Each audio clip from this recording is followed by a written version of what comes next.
तो स्टार्ट करो। देखो तुम्हारे सामने हम लोगों ने पार्ट 1 जो हाइड्रोकार्बन्स का है ना, वो तो कंप्लीट हो गया है।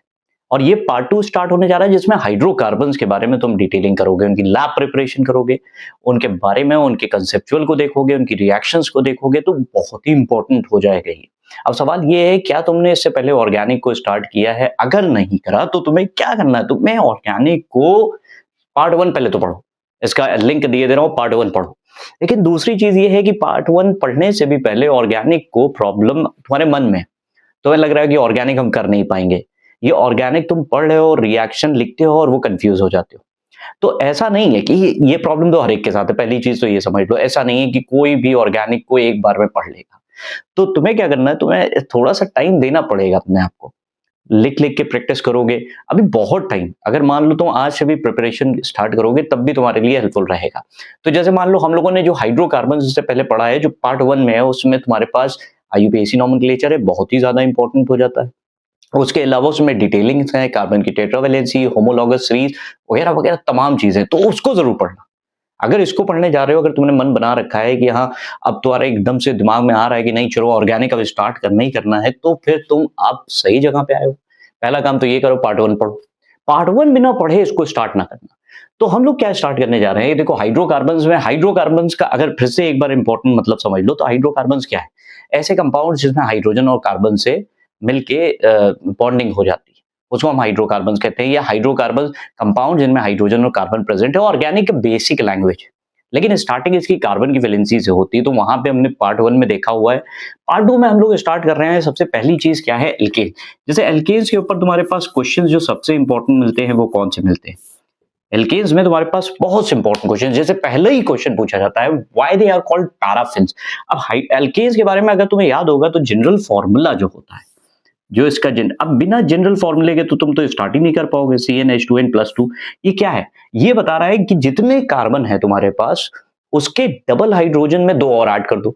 मान लो 2 कार्बन, तुमने कहा कि भाई हमारा एल्केन जो है वो 2 कार्बन का है, तो हमें कैसे पता चलेगा कितने हाइड्रोजन है?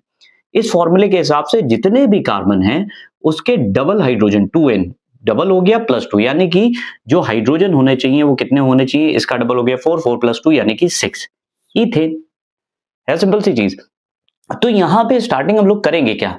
पहला पार्ट ये कि एल्केन्स में हमारे पास मीथेन, इथेन, प्रोपेन, ब्यूटेन वगैरह ये सब। अब ये रूट वर्ड की बात है, फिर से तुम्हें पार्ट 1 पे जाना पड़ेगा। तो इथेन, इन सब को पढ़ने से पहले तुम्हें कुछ क्वेश्चंस को दिमाग में रखना पड़ेगा। जैसे पहला पार्ट यही पूछा जाता है, why are they called paraffins? ये पैराफिन्स क्यों बोलते हैं? पैराफिन्स इसलिए बोलते हैं क्योंकि इनकी रिएक्टिविटी, एल्केन्स बहुत ही लीस्ट रिएक्टिव होते हैं, इनकी रिएक्शन ये ज्यादा रिएक्टिव नहीं होते यार। इनको कहा जाता है, ये जो चीज रिएक्ट ही नहीं हो रही है उसको पैराफिन्स के फॉर्म में पढ़ा जाता है। पैराफिन्स को अगर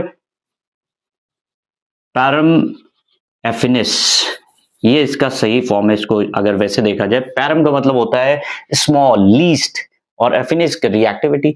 तो बहुत कम रिएक्टिविटी होती है, इसीलिए they are called paraffins. In fact अभी कई कंट्रीज ऐसी हैं अब भी जिनमें एल्केन्स तो आईयूपीएसी नॉमेनक्लेचर के थ्रू आया है, लेकिन इस कई कंट्रीज हैं जहां पे अब भी हम लोग पैराफिन्स बोलते हैं। पहली चीज, एक जैसे एग्जाम्पल के तौर पे तुम्हारे पास हम बताया C5H12। अब ये जानते हो क्या है? कितने कार्बन का एल्केन है ये? इसमें जो कार्बन नंबर ऑफ कार्बन है वो है 5, और 5 कार्बन की अगर रूट वर्ड है तो उसको हम कहते हैं क्या? पेंटेन। पेंटेन के अगर तुम लोगों से पूछा जाता है what are the isomers of pentane, तो पेंटेन के आइसोमर्स क्या है? पहले देखो हमारे पास कितने कार्बन की चेन है? 5 कार्बन की, बना लो। अब इस कार्बन चेन में कार्बन की वैलेंसी को हमें मेंटेन करना है। देखो दो चीजें समझ लो, एल्केन्स इसलिए हाइड्रोकार्बन्स का पहला पार्ट पढ़ते हैं क्योंकि इसमें सारे बॉन्ड्स जो हैं, जितने भी बॉन्ड्स कार्बन बना रहा है वो सबके सब क्या है? सिंगल। देखो हर एक बॉन्ड सिंगल है। हाइड्रोजन ले लो, हाइड्रोजन क्योंकि कार्बन की वैलेंसी कितनी होती है? 5, तो ये हमने बना दिया। देखो इस तरह से होते चला जा रहा है। सबकी कार्बन की वैलेंसी, कोई भी कार्बन उठाओ उसकी वैलेंसी देखो 4 है, यानी कि उसने 4 बॉन्ड बनाए। कोई भी, मान लो इसको हमने पिक करा, तो एक बॉन्ड ये सिंगल, एक सिंगल ये, एक सिंगल ये और सिंगल, सारे बॉन्ड्स क्या है? सिंगल। इसलिए हम इसे कहते हैं एल्केन्स सैचुरेटेड। सैचुरेटेड का मतलब होता है इसमें ऑलरेडी हाइड्रोजन्स बहुत ढेर सारे हैं, मैक्सिमम जो हाइड्रोजन पॉसिबल है। लेकिन एक कंपाउंड के बारे में अगर तुम्हें बताऊं, जैसे यहाँ पे C5 हो गया, एक और एग्जाम्पल ले लो, 1 2 3 4 और यहाँ पे एक कार्बन। अब देखो ये ये यहाँ पे कार्बन की वैलेंसी CH2, यहाँ पे H, यहाँ पे CH3 और यहाँ पे CH3। नंबर ऑफ कार्बन, एक और एग्जांपल ले लो, यहाँ पे ये सारे एग्जांपल्स ही हम दे रहे, 1, 2 और 3 कार्बन का, 3 कार्बन में जुहेद, यार, तो थर्ड कार्बन ले लो, तो एक और हमारे पास मॉलिक्यूल ले लेते हैं जिसमें एग्जाम्पल की तरह CH3, CH3, CH3, CH3। अब गौर करो, देखो यहाँ पे एक तो चीज ये है कि ये चेन स्ट्रेट, इन सब के अगर मॉलिक्यूलर फॉर्मूले देखो, सबका एक ही फॉर्मूला रहा है, C5H12, C5H12, C5H12 करके देख लो, यही तो आइसोमर्स होते हैं। आइसोमर्स वो कंपाउंड, देखो आइसोमर्स का कहना क्या है, व्हाट आर आइसोमर्स, तो isomers other compounds having same molecular formula, जैसे इसका molecular formula C5H12 है, इसका फॉर्मूला भी तुम काउंट करो, C5H12 ही आएगा, अगर नहीं आ रहा होगा तो मेरी गलती होगी। 3, 4, 5, 6, 6 + 6 12, इसका भी देखो C5H12 आ रहा है। तो सबके मॉलिक्यूलर फॉर्मूले सेम है, लेकिन क्या स्ट्रक्चर सेम है? नहीं, स्ट्रक्चर सेम नहीं, इसका स्ट्रक्चर बिल्कुल अलग दिख रहा है, उसका स्ट्रक्चर अलग, उसका स्ट्रक्चर अलग, और इसको पहचानना है तो कैसे पहचानोगे? इसका नाम अगर तुम देखोगे तो इसका नाम है एन पेंटेन। एन का मतलब होता है, कभी कदार तुम्हें बुक्स में दिखेगा स्मॉल एन लिखा हुआ, एन का मतलब होता है चेन स्ट्रेट है, उसमें ब्रांचिंग नहीं। इसका IUPAC नेम जानते हो क्या होगा? इसका नाम होगा 2 मिथाइल, और ये 4 कार्बन की चेन है। अब ये सब चीजें तुम्हें लग रहा होगा नहीं नहीं है, ऐसा नहीं है, तो जाओ पार्ट 1 में देखो तो तुम्हें समझ में आ जाएगा। 2 मिथाइल ब्यूटेन, इसका नाम क्या होगा? 2,2 डाइमिथाइल प्रोपेन। बात समझना, तीनों नाम इसी मॉलिक्यूलर फॉर्मूले के हैं, लेकिन तीनों के स्ट्रक्चर डिफरेंट है, इसीलिए इनको कहते हैं आइसोमर्स। और ये किस तरह की आइसोमेरिज्म है? जहां पे मेन चेन, जो हमारी मेन चेन है, स्ट्रेट चेन, स्केलेटल चेन उसे बोलते हैं, उसमें ब्रांचिंग हो रही है। जैसे इसमें 5 कार्बन की चेन है, इसमें 4 है, और एक ब्रांचिंग होगी नीचे की ओर।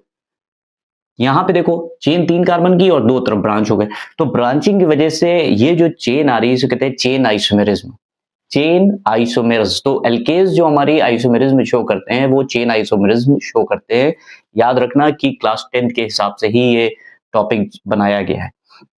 दूसरी इंपॉर्टेंट चीज ये कि देखो, अगर कार्बन जो है, जैसे इसको क्या कहते हैं हम लोग, ये जब CH3 एल्काइल ग्रुप ऐसे कार्बन पे हो, यानी कि ये कार्बन देखो, जहां ये alkyl group ethyl methyl group इस कार्बन से जुड़ा है, और इसके पास एक मिथाइल ग्रुप ये है, एक मिथाइल ग्रुप ये, एक ये, 3, तो ऐसे को हम लोग कहते हैं सेकेंडरी या आइसोपेंटेन कहना इसको ज्यादा सही है, आइसोपेंटेन इसका IUPAC।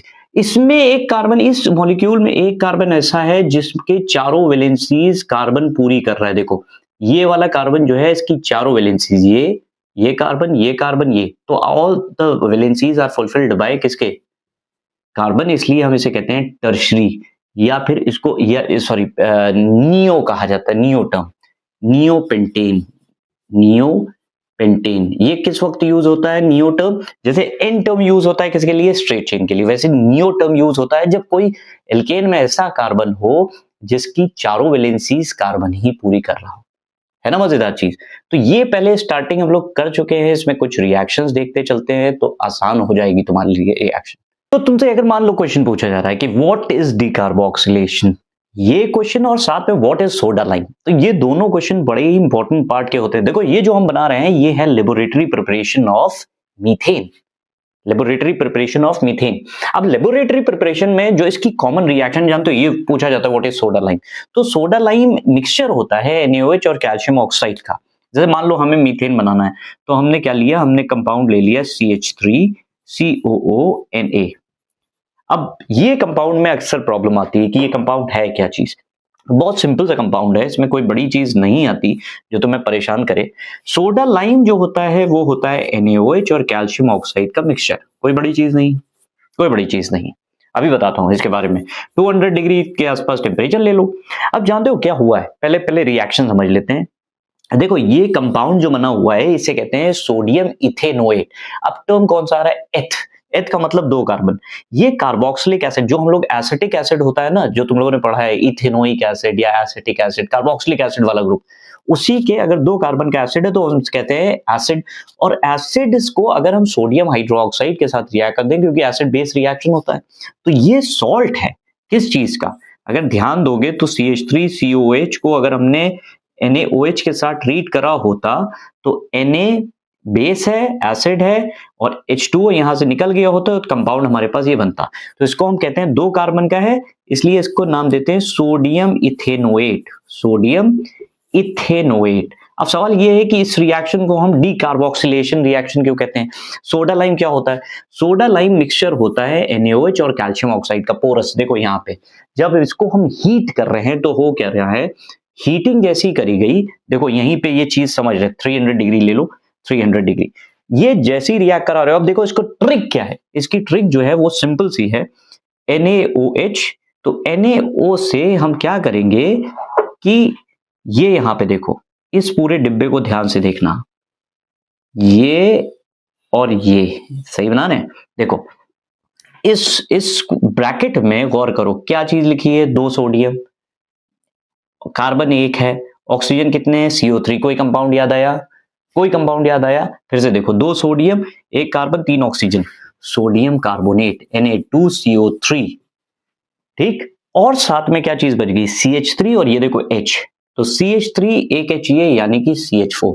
ये CH4 जो यहां से बना, ये डिलीवरी ट्यूब से होते हुए नीचे की ओर आगे ऊपर की ओर जाना शुरू करता है, यानी कि जो तरीका है पूछा जाता है वो how do we collect methane gas. Methane क्योंकि लाइटर गैस है, इनसोल्यूबल है, सोल्यूबिलिटी इसकी पानी में बहुत कम होती है, तो ये ऊपर की ओर जाती है और पानी को नीचे की ओर डिस्प्लेस करती है, जिसकी वजह से हम मीथेन जो है डाउनवर्ड डिस्प्लेसमेंट ऑफ वाटर के थ्रू, डाउनवर्ड डिस्प्लेसमेंट हो रहा है, लेकिन इस बार पानी का डिस्प्लेसमेंट है। और पूछा जाता है ऐसा क्यों? क्योंकि इसकी सोल्यूबिलिटी जो पानी में है, मीथेन की solubility is very low, downward displacement of water. अच्छा, यहां पे एक चीज इंपॉर्टेंट याद रखना, नोट बना के रख लेना कि there must be no air, क्योंकि एयर और एल्केन्स जितने भी उनका मिक्सचर हमेशा क्या होता है? एक्सप्लोसिव हो जाता है। तो what is soda lime? Soda lime is the mixture of sodium hydroxide and calcium oxide. इसमें भी कुछ चीजें बताई जाती हैं, जैसे ये डिलिक्विसेंट होता है, आप क्लास 9 में ध्यान दो, क्लास 9 में डेलिक्विसेंस जैसा कंसेप्ट पढ़ा था। पानी को एब्जॉर्ब कर लेता है, और कैल्शियम ऑक्साइड क्या होता है? Dehydrating drying agent. तो ये दोनों का कॉम्बिनेशन बनाया जाता है ताकि ये मॉइस्चर इसमें ज्यादा ना आए, एक तो ये रीजन हो सकता है, इंपॉर्टेंट है।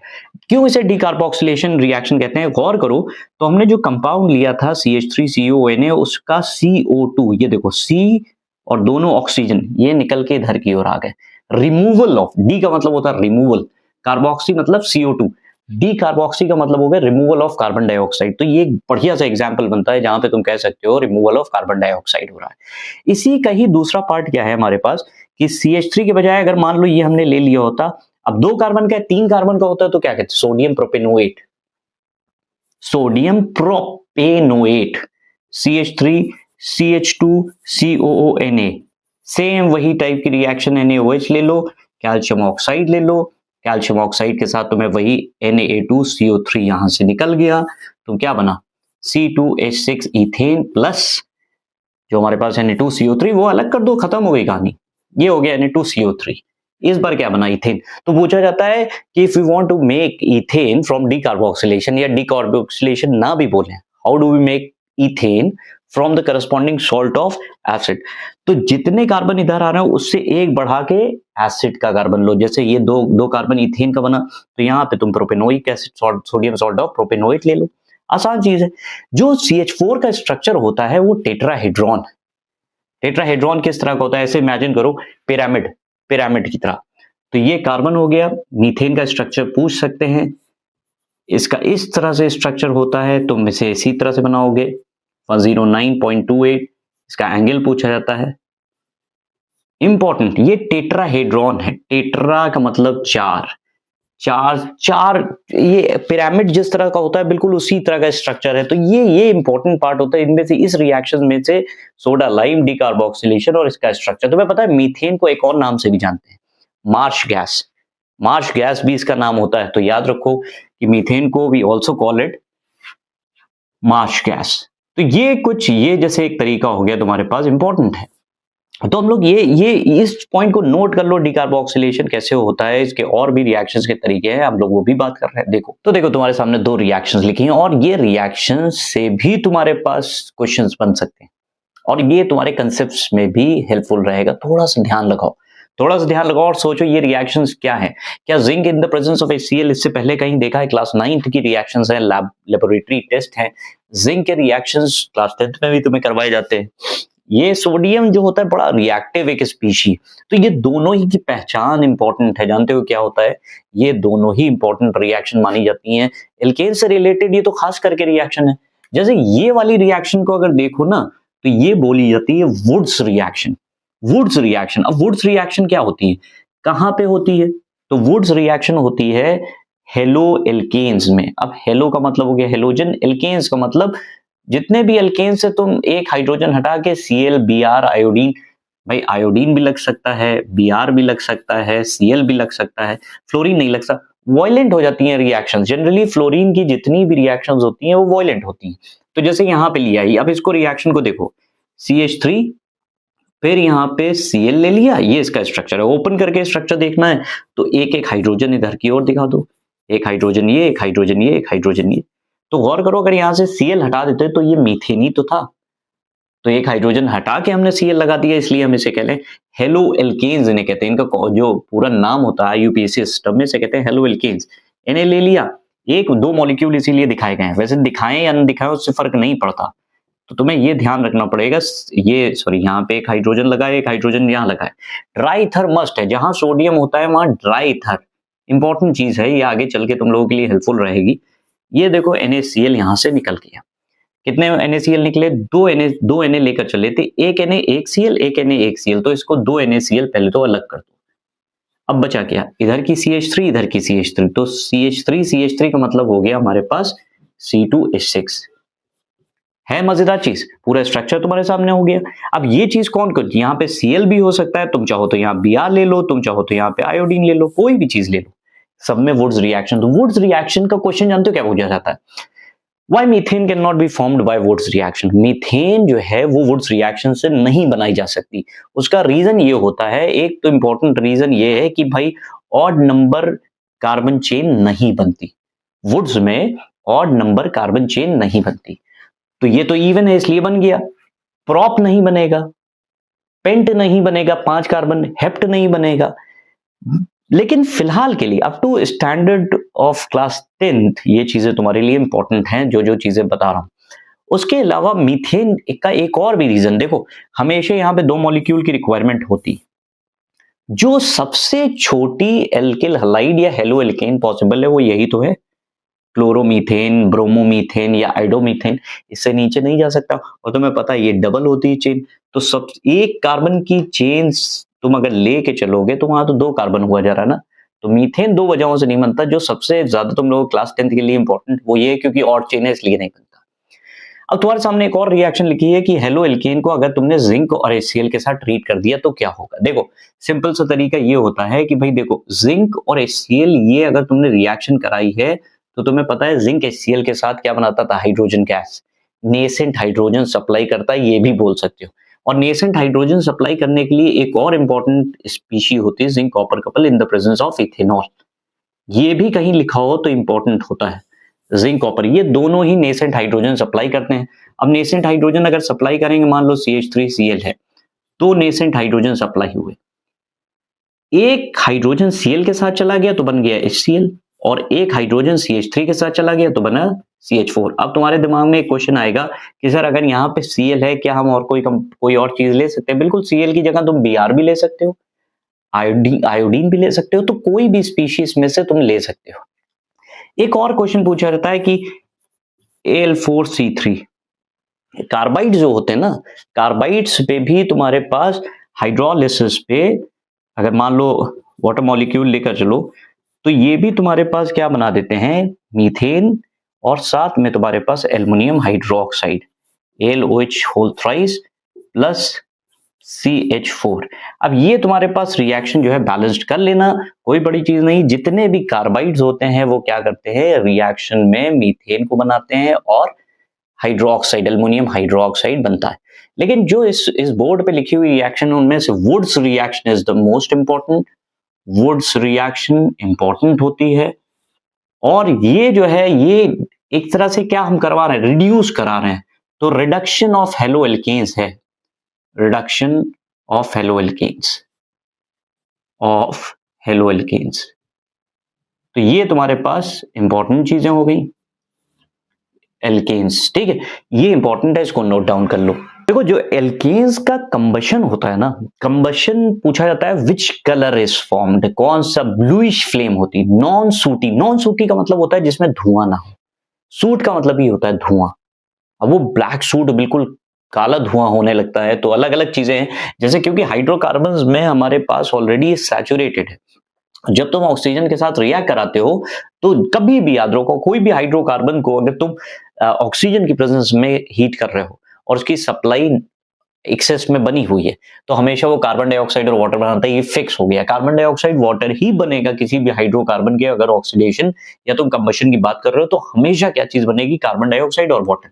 जैसे मान लो तुम्हारे सामने अगर हमने यहाँ पे लिख दें CH4 और ये मान लो प्लस 3O2, तो देखो क्या बन रहा है। और यहाँ पे हम फिर से C2H6 ले लेते हैं और साथ में 5O2 ले लेते हैं, तो देखो क्या बन रहा है। तो ऐसे केसेस में तुम्हारे पास कार्बन मोनोऑक्साइड बनेगी। बाकी जो तुम्हारे पास बैलेंसिंग के लिए बन रहा है, कितने हाइड्रोजन, 8 हाइड्रोजन है, यहाँ पे 4H2O देखो हो रहा है कि नहीं हो रहा है। 4 ऑक्सीजन ये हो गए, 2 ऑक्सीजन ये हो गए, टोटल मिला के 6 ऑक्सीजन हो गए। कार्बन 2 हैं, 2 कार्बन है, हाइड्रोजन 4 2 8, ठीक।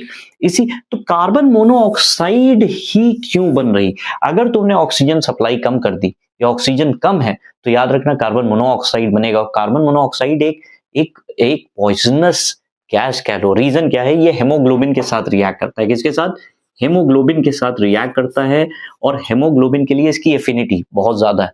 हेमोग्लोबिन क्या करता है, हमारी बॉडी में ऑक्सीजन को एक जगह से दूसरी जगह कैरी करता है।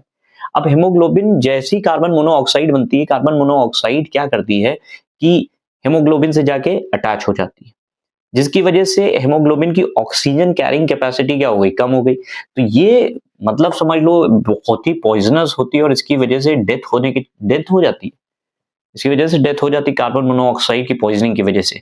ठीक इसी तरह से यहाँ पे देखो तो हमारे पास आ गया 4CO कार्बन मोनोऑक्साइड प्लस 12 का मतलब 6H2। अब एक चीज और यहाँ पे है कि अगर मान लो भाई साहब हमने ऑक्सीजन लगभग ना के बराबर है, तब क्या बनेगा। जब मान लो तुम्हारे पास अगर हमने मीथेन ले लिया और इसको ट्रीट कर दिया O2 के साथ, अब प्रॉब्लम क्या आ रही। अब अगर प्रॉब्लम तुम देखो तो यहाँ पे कार्बन, सिर्फ और सिर्फ कार्बन यहाँ पे बचा हुआ है, और ये ब्लैक कलर का सूट SOOT सूट, ये सूटी फ्लेम हो रही, बिल्कुल टेंस ब्लैक धुआं, एक तरह से तुम्हें वहां पे फिलामेंट्स टाइप के छोटे छोटे दिखते हैं। और यही ये जो कार्बन ब्लैक बन रहा है, इसको ही हम लोग क्या करते हैं, इससे ही इंक वगैरह टायर्स में, टायर का जो कलरेशन होता है, इंक जो होती है वो इससे बनाई जाती है। ये सूट ये कब होता है, जब बिल्कुल डेफिशिएंसी हो ऑक्सीजन की, उस वक्त ये बनता है। तो ये एक इंपॉर्टेंट चीज है, कंबशन से रिलेटेड ब्लूइश फ्लेम होती है, क्योंकि जितने भी एल्केन्स हैं वो ब्लूइश नॉन सूटी फ्लेम होती है। ब्लूइश नॉन सूटी फ्लेम, इंपॉर्टेंट ये चीज है, याद रखना, ब्लूइश नॉन सूटी फ्लेम होती है। ऑक्सीजन सप्लाई अगर ज्यादा है तो ब्लूइश नॉन सूटी, उसके बाद कार्बन मोनोऑक्साइड बनती है। जब ऑक्सीजन कम होता है और ऑक्सीजन कम होगा तो कार्बन, सिर्फ कार्बन सूट के फॉर्म में ये ब्लैक डेंस ब्लैक धुआं होता है। तो इसको कर दो, ठीक। तो देखो हाइड्रोकार्बन चल रहा है, और हाइड्रोकार्बन में सबसे इंपॉर्टेंट चीज तो हम लोगों को ये याद रखना पड़ेगा कि जानते हो हाइड्रोकार्बन जैसे एल्केन्स है, तो एल्केन्स कौन सी रिएक्शन शो करता है, वो कौन सी रिएक्शन है which is shown by, which type of reaction is shown by alkenes, कौन सी रिएक्शन है जानते हो। इस रिएक्शन को हम कहते हैं सब्स्टिट्यूशन रिएक्शन। सब्स्टिट्यूशन का मतलब हो गया, जैसे कार्बन, तुम्हें पता है कि हर बॉन्ड सिंगल है, जितने भी एल्केन्स हैं उनमें हर बॉन्ड सिंगल है, सिंगल। अब क्या होता है, रिप्लेसमेंट होता है, ध्यान से देखना। अगर इसका H निकाल दो और इसका Cl निकाल दो तो HCl निकल गया, जो चीज बची वो CH3 और Cl, तो इसको आपस में जोड़ दो, CH3Cl बच गया, साथ में क्या चीज निकली, HCl। अच्छा, गौर करने वाली बात यह है कि CH3Cl में अब भी हाइड्रोजन हैं, तो हम इसको एक बार ऐसे दिखाई दे रहे हैं, फिर उसके बाद तुम्हें ध्यान रखना पड़ेगा नेक्स्ट रिएक्शन जो हम लोग दिखाएंगे उसमें डायरेक्ट करेंगे।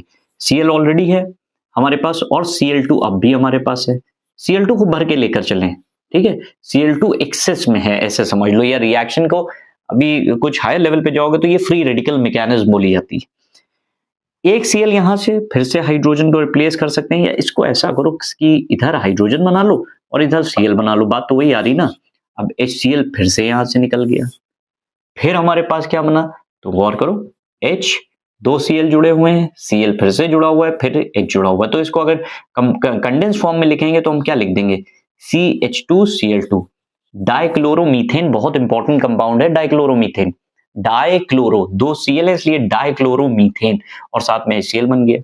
इसी तरह से एक और फिर से इंपॉर्टेंट चीज आई, अगर हम फिर से इस कंपाउंड का, इसको हम ऐसे लिखे दे रहे हैं। अब तुम्हें ये ध्यान रखना है कि हम इधर की ओर अपनी आसानी के लिए Cl2 लिख दिया और दो H इधर लिख दिए, उसमें से एक H ऐसे दिखाई दे रहे हैं, कंफ्यूज ना होना, इसी को ही ऐसे लिख दिया ताकि हम जो अगली रिएक्शन कराने जा रहे हैं उसमें और आसानी हो जाए। फिर से रिएक्शन, यानी कि तुम देख रहे हो प्रोसेस चलता चला जा रहा है, जब तक कि इसके पास हाइड्रोजन बचे हुए हैं एल्केन के पास, तब तक ये प्रोसेस चलता जाएगा। और ये बड़ा ही इंपॉर्टेंट कंपाउंड तुम्हारे सामने आ रहा है CHCl3, इसी को हम लोग कहते हैं क्लोरोफॉर्म। और इसका स्ट्रक्चर अगर तुम्हें देखना है तो ये देखो Cl H, तीन Cl आ गए। अब बताओ लास्ट एक लौता हाइड्रोजन बचा है, अब फिर से उसकी रिएक्शन जैसे ही Cl2 के साथ कराओगे तो हमारे पास फिर से हम यहीं पे अगर करा दें तो कोई प्रॉब्लम नहीं, यहीं पे हमने करा दिया और ये बना Cl, Cl, कितने Cl लगे, 4 कार्बन टेट्राक्लोराइड, तुम लोगों ने क्लास 9th में पढ़ा होगा कार्बन टेट्राक्लोराइड। तो पहला देखो जब पहली बार हमने कराया तो क्लोरोमीथेन बना, दूसरे स्टेप में डाइक्लोरोमीथेन बना, तीसरे स्टेप में फिर से हाइड्रोजन निकला, क्या बना, क्लोरोफॉर्म, फिर चौथे स्टेप में हमारे पास टेट्राक्लोरोमीथेन बन रहा है। देख लो कितना आसान है। तो ये क्या हो रहा है, बेसिकली एक क्लोरीन एक हाइड्रोजन को हटा के, क्लोरीन ने हाइड्रोजन को हटाया और उसकी जगह ले ली, इसी को तो कहते हैं सब्स्टिट्यूशन। यानी कि क्लोरीन हैज सब्स्टिट्यूटेड या hydrogen is substituted by chlorine. तो ये कब तक चलेगा, जब तक कि एल्केन्स के पास हाइड्रोजन है। इसी तरह से अगर मान लो तुम C2H6 के साथ ये रिएक्शन कराते तो प्रोडक्ट क्या बनते, अगर ओपन करके इसको स्ट्रक्चर को देखोगे तो हाइड्रोजन हाइड्रोजन हाइड्रोजन और इधर भी हाइड्रोजन हाइड्रोजन हाइड्रोजन लगे हैं। तो ये रिएक्शन तब तक कंटिन्यू चलता रहेगा, हाइड्रोजन हटते जाएंगे, ये हटता जाएगा, ये हटता जाएगा, ये हटता जाएगा, ये सब हटते चले जाएंगे, एक एक करके H हटता जाएगा, Cl आता जाएगा, फिर हटा फिर Cl, फिर हटा फिर Cl। तो ये कंटिन्यूएशन चलता रहेगा एल्केन्स का। और एल्केन्स में अब ये सवाल उठ रहा है कि देखो जब हमने ये रिएक्शन कराई तो इतने ढेर सारे 4 प्रोडक्ट बने, प्रोडक्ट 1, प्रोडक्ट 2, प्रोडक्ट 3, जो 3 ये लिखा हुआ भी है, और ये 4। क्वेश्चन पूछा जाता है कि अगर ये मिक्सचर बन गया, how will we separate them, कौन सा तरीका हो गया, फ्रैक्शनल डिस्टिलेशन, क्योंकि मॉलिक्यूलर वेट सबका अलग अलग है। इसका मॉलिक्यूलर वेट आ रहा है, कार्बन का होता है 12, हाइड्रोजन का हो गया 3 क्योंकि 3 हाइड्रोजन लगे, क्लोरीन का होता है 35.5, तो इसका कुछ अलग मॉलिक्यूलर वेट है। इसका देखो 35, 2 क्लोरीन लगे, इसका मतलब 71, 2 क्लोरीन का वजह 71 प्लस 12 प्लस 2, 2 हाइड्रोजन। तो मॉलिक्यूलर वेट हर एक का क्या हो रहा है, अलग अलग हो रहा है। मॉलिक्यूलर वेट अगर अलग है तो इसका मतलब बॉइलिंग पॉइंट क्या होगा, अलग होगा, क्योंकि boiling point is directly proportional to the molecular weight. तो बॉइलिंग पॉइंट अलग है, बॉइलिंग पॉइंट अलग है, तो फ्रैक्शनल डिस्टिलेशन से आराम से इनको क्या करो, ये सेपरेट हो जाते हैं। तो which reaction is shown by alkenes, it is substitution reaction. करना कुछ नहीं है, जो एल्केन्स के हाइड्रोजन है हटाते जाओ और क्लोरीन ऐड करते जाओ, ब्रोमीन ऐड करते जाओ, जो भी तुम्हें करवाना। तो ये एक इंपॉर्टेंट रिएक्शन मानी जाती है, इसको ध्यान से याद रखना, स्पेशली ये क्लोरोफॉर्म वाला, डाइक्लोरोमीथेन क्लोरोफॉर्म। तो देखो तुम्हारे सामने कुछ क्वेश्चंस लिखे हैं हाइड्रोकार्बन एल्केन से रिलेटेड, उनमें से 2 क्वेश्चन तुम्हारे सामने है कि what is हैलोथेन, what is chloroform. ये तुम्हारे पास कैटालिटिक ऑक्सीडेशन है। अब तुम्हारे पास से मान लो क्वेश्चन ये पूछा गया कि मीथेन से तुम्हें बनाना है मिथेनॉल, कैसे बनाओगे, मीथेन से तुम्हें बनाना है मीथेनोइक एसिड, या मीथेन से बनाना है तुम्हें मीथेनॉल। अब ये आल वाल क्या है, देखो OH ग्रुप होता है तो तुम जानते हो अल्कोहल ग्रुप होता है, जैसे एक हाइड्रोजन हटा के OH ग्रुप लगा दिए तो ये अल्कोहल का ग्रुप है। तुम यहां पे देखो तो ये ग्रुप आता है एल्डिहाइड का, अगर नहीं पढ़ा है पार्ट 1 जाओ और वहां पढ़ो, एल्डिहाइड C डबल बॉन्ड, इसको हम कहते हैं एक कार्बन का एल्डिहाइड है, इसलिए हम इसको नाम देते हैं मेथेनॉल, मिथेनॉल। एक कार्बन का ये देखो ये ग्रुप जो होता है ये कार्बोक्सिलिक एसिड का ग्रुप होता है, और कार्बोक्सिलिक एसिड जहां आते हैं उनका नाम एंड होता है ओइक एसिड पे। कितने कार्बन का ओइक एसिड है, एक कार्बन का, मिथेनोइक एसिड, मिथेनोइक एसिड। और तुम्हें ये पता है ये OH ग्रुप का एक कार्बन का अल्कोहल है तो मिथेनॉल, ये तो सबसे कॉमन चीज है।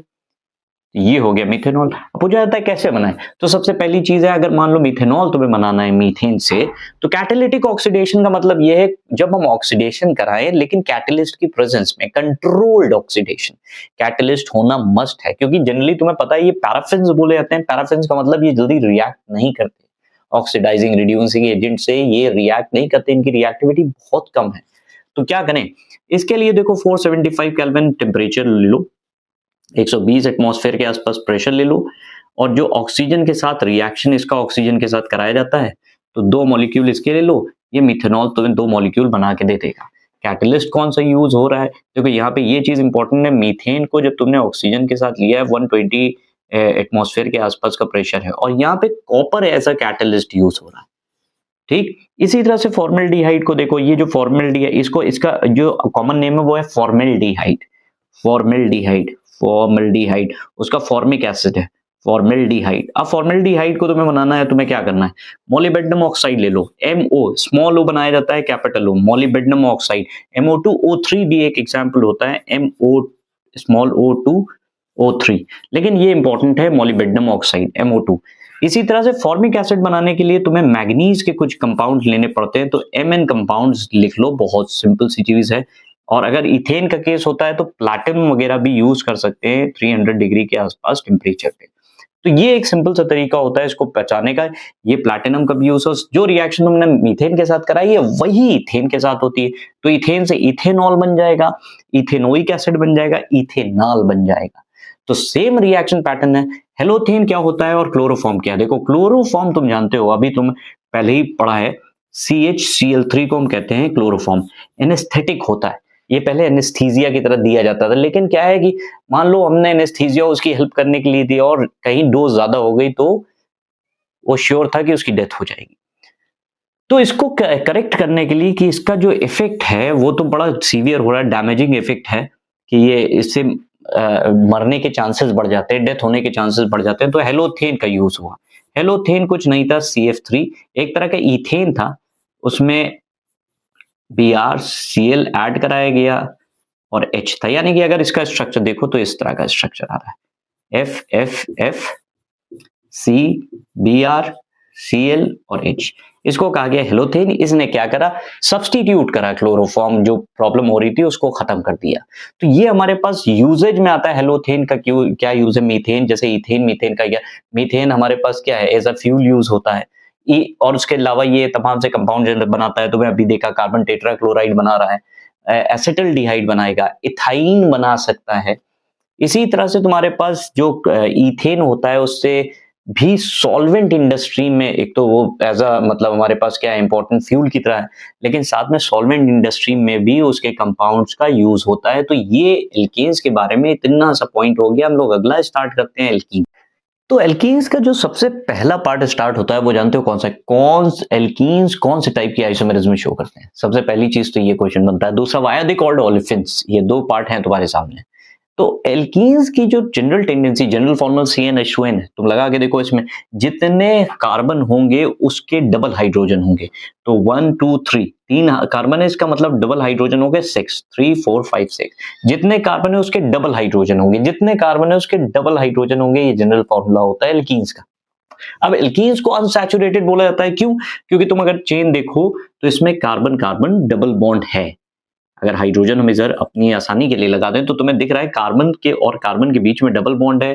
कार्बन जहां कहीं डबल बॉन्ड्स होते हैं तो उसको हम पार्ट में जस्टिफाई करते हैं, उसका नाम क्या देते हैं, एल्कीन्स। जहां कहीं डबल बॉन्ड है तो उसको हम क्या नाम देते हैं, एल्कीन्स।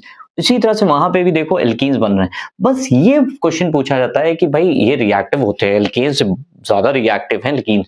ओलेफिन्स क्यों बोलते हैं? क्योंकि जानते हो क्या होता है, ओलेफिन्स होता है ये ओलियम फेसेरे। अब नाम थोड़ा सा, ओलियम फेसेरे मिलके ये एक टर्म देखता है, टू मेक और ऑयल।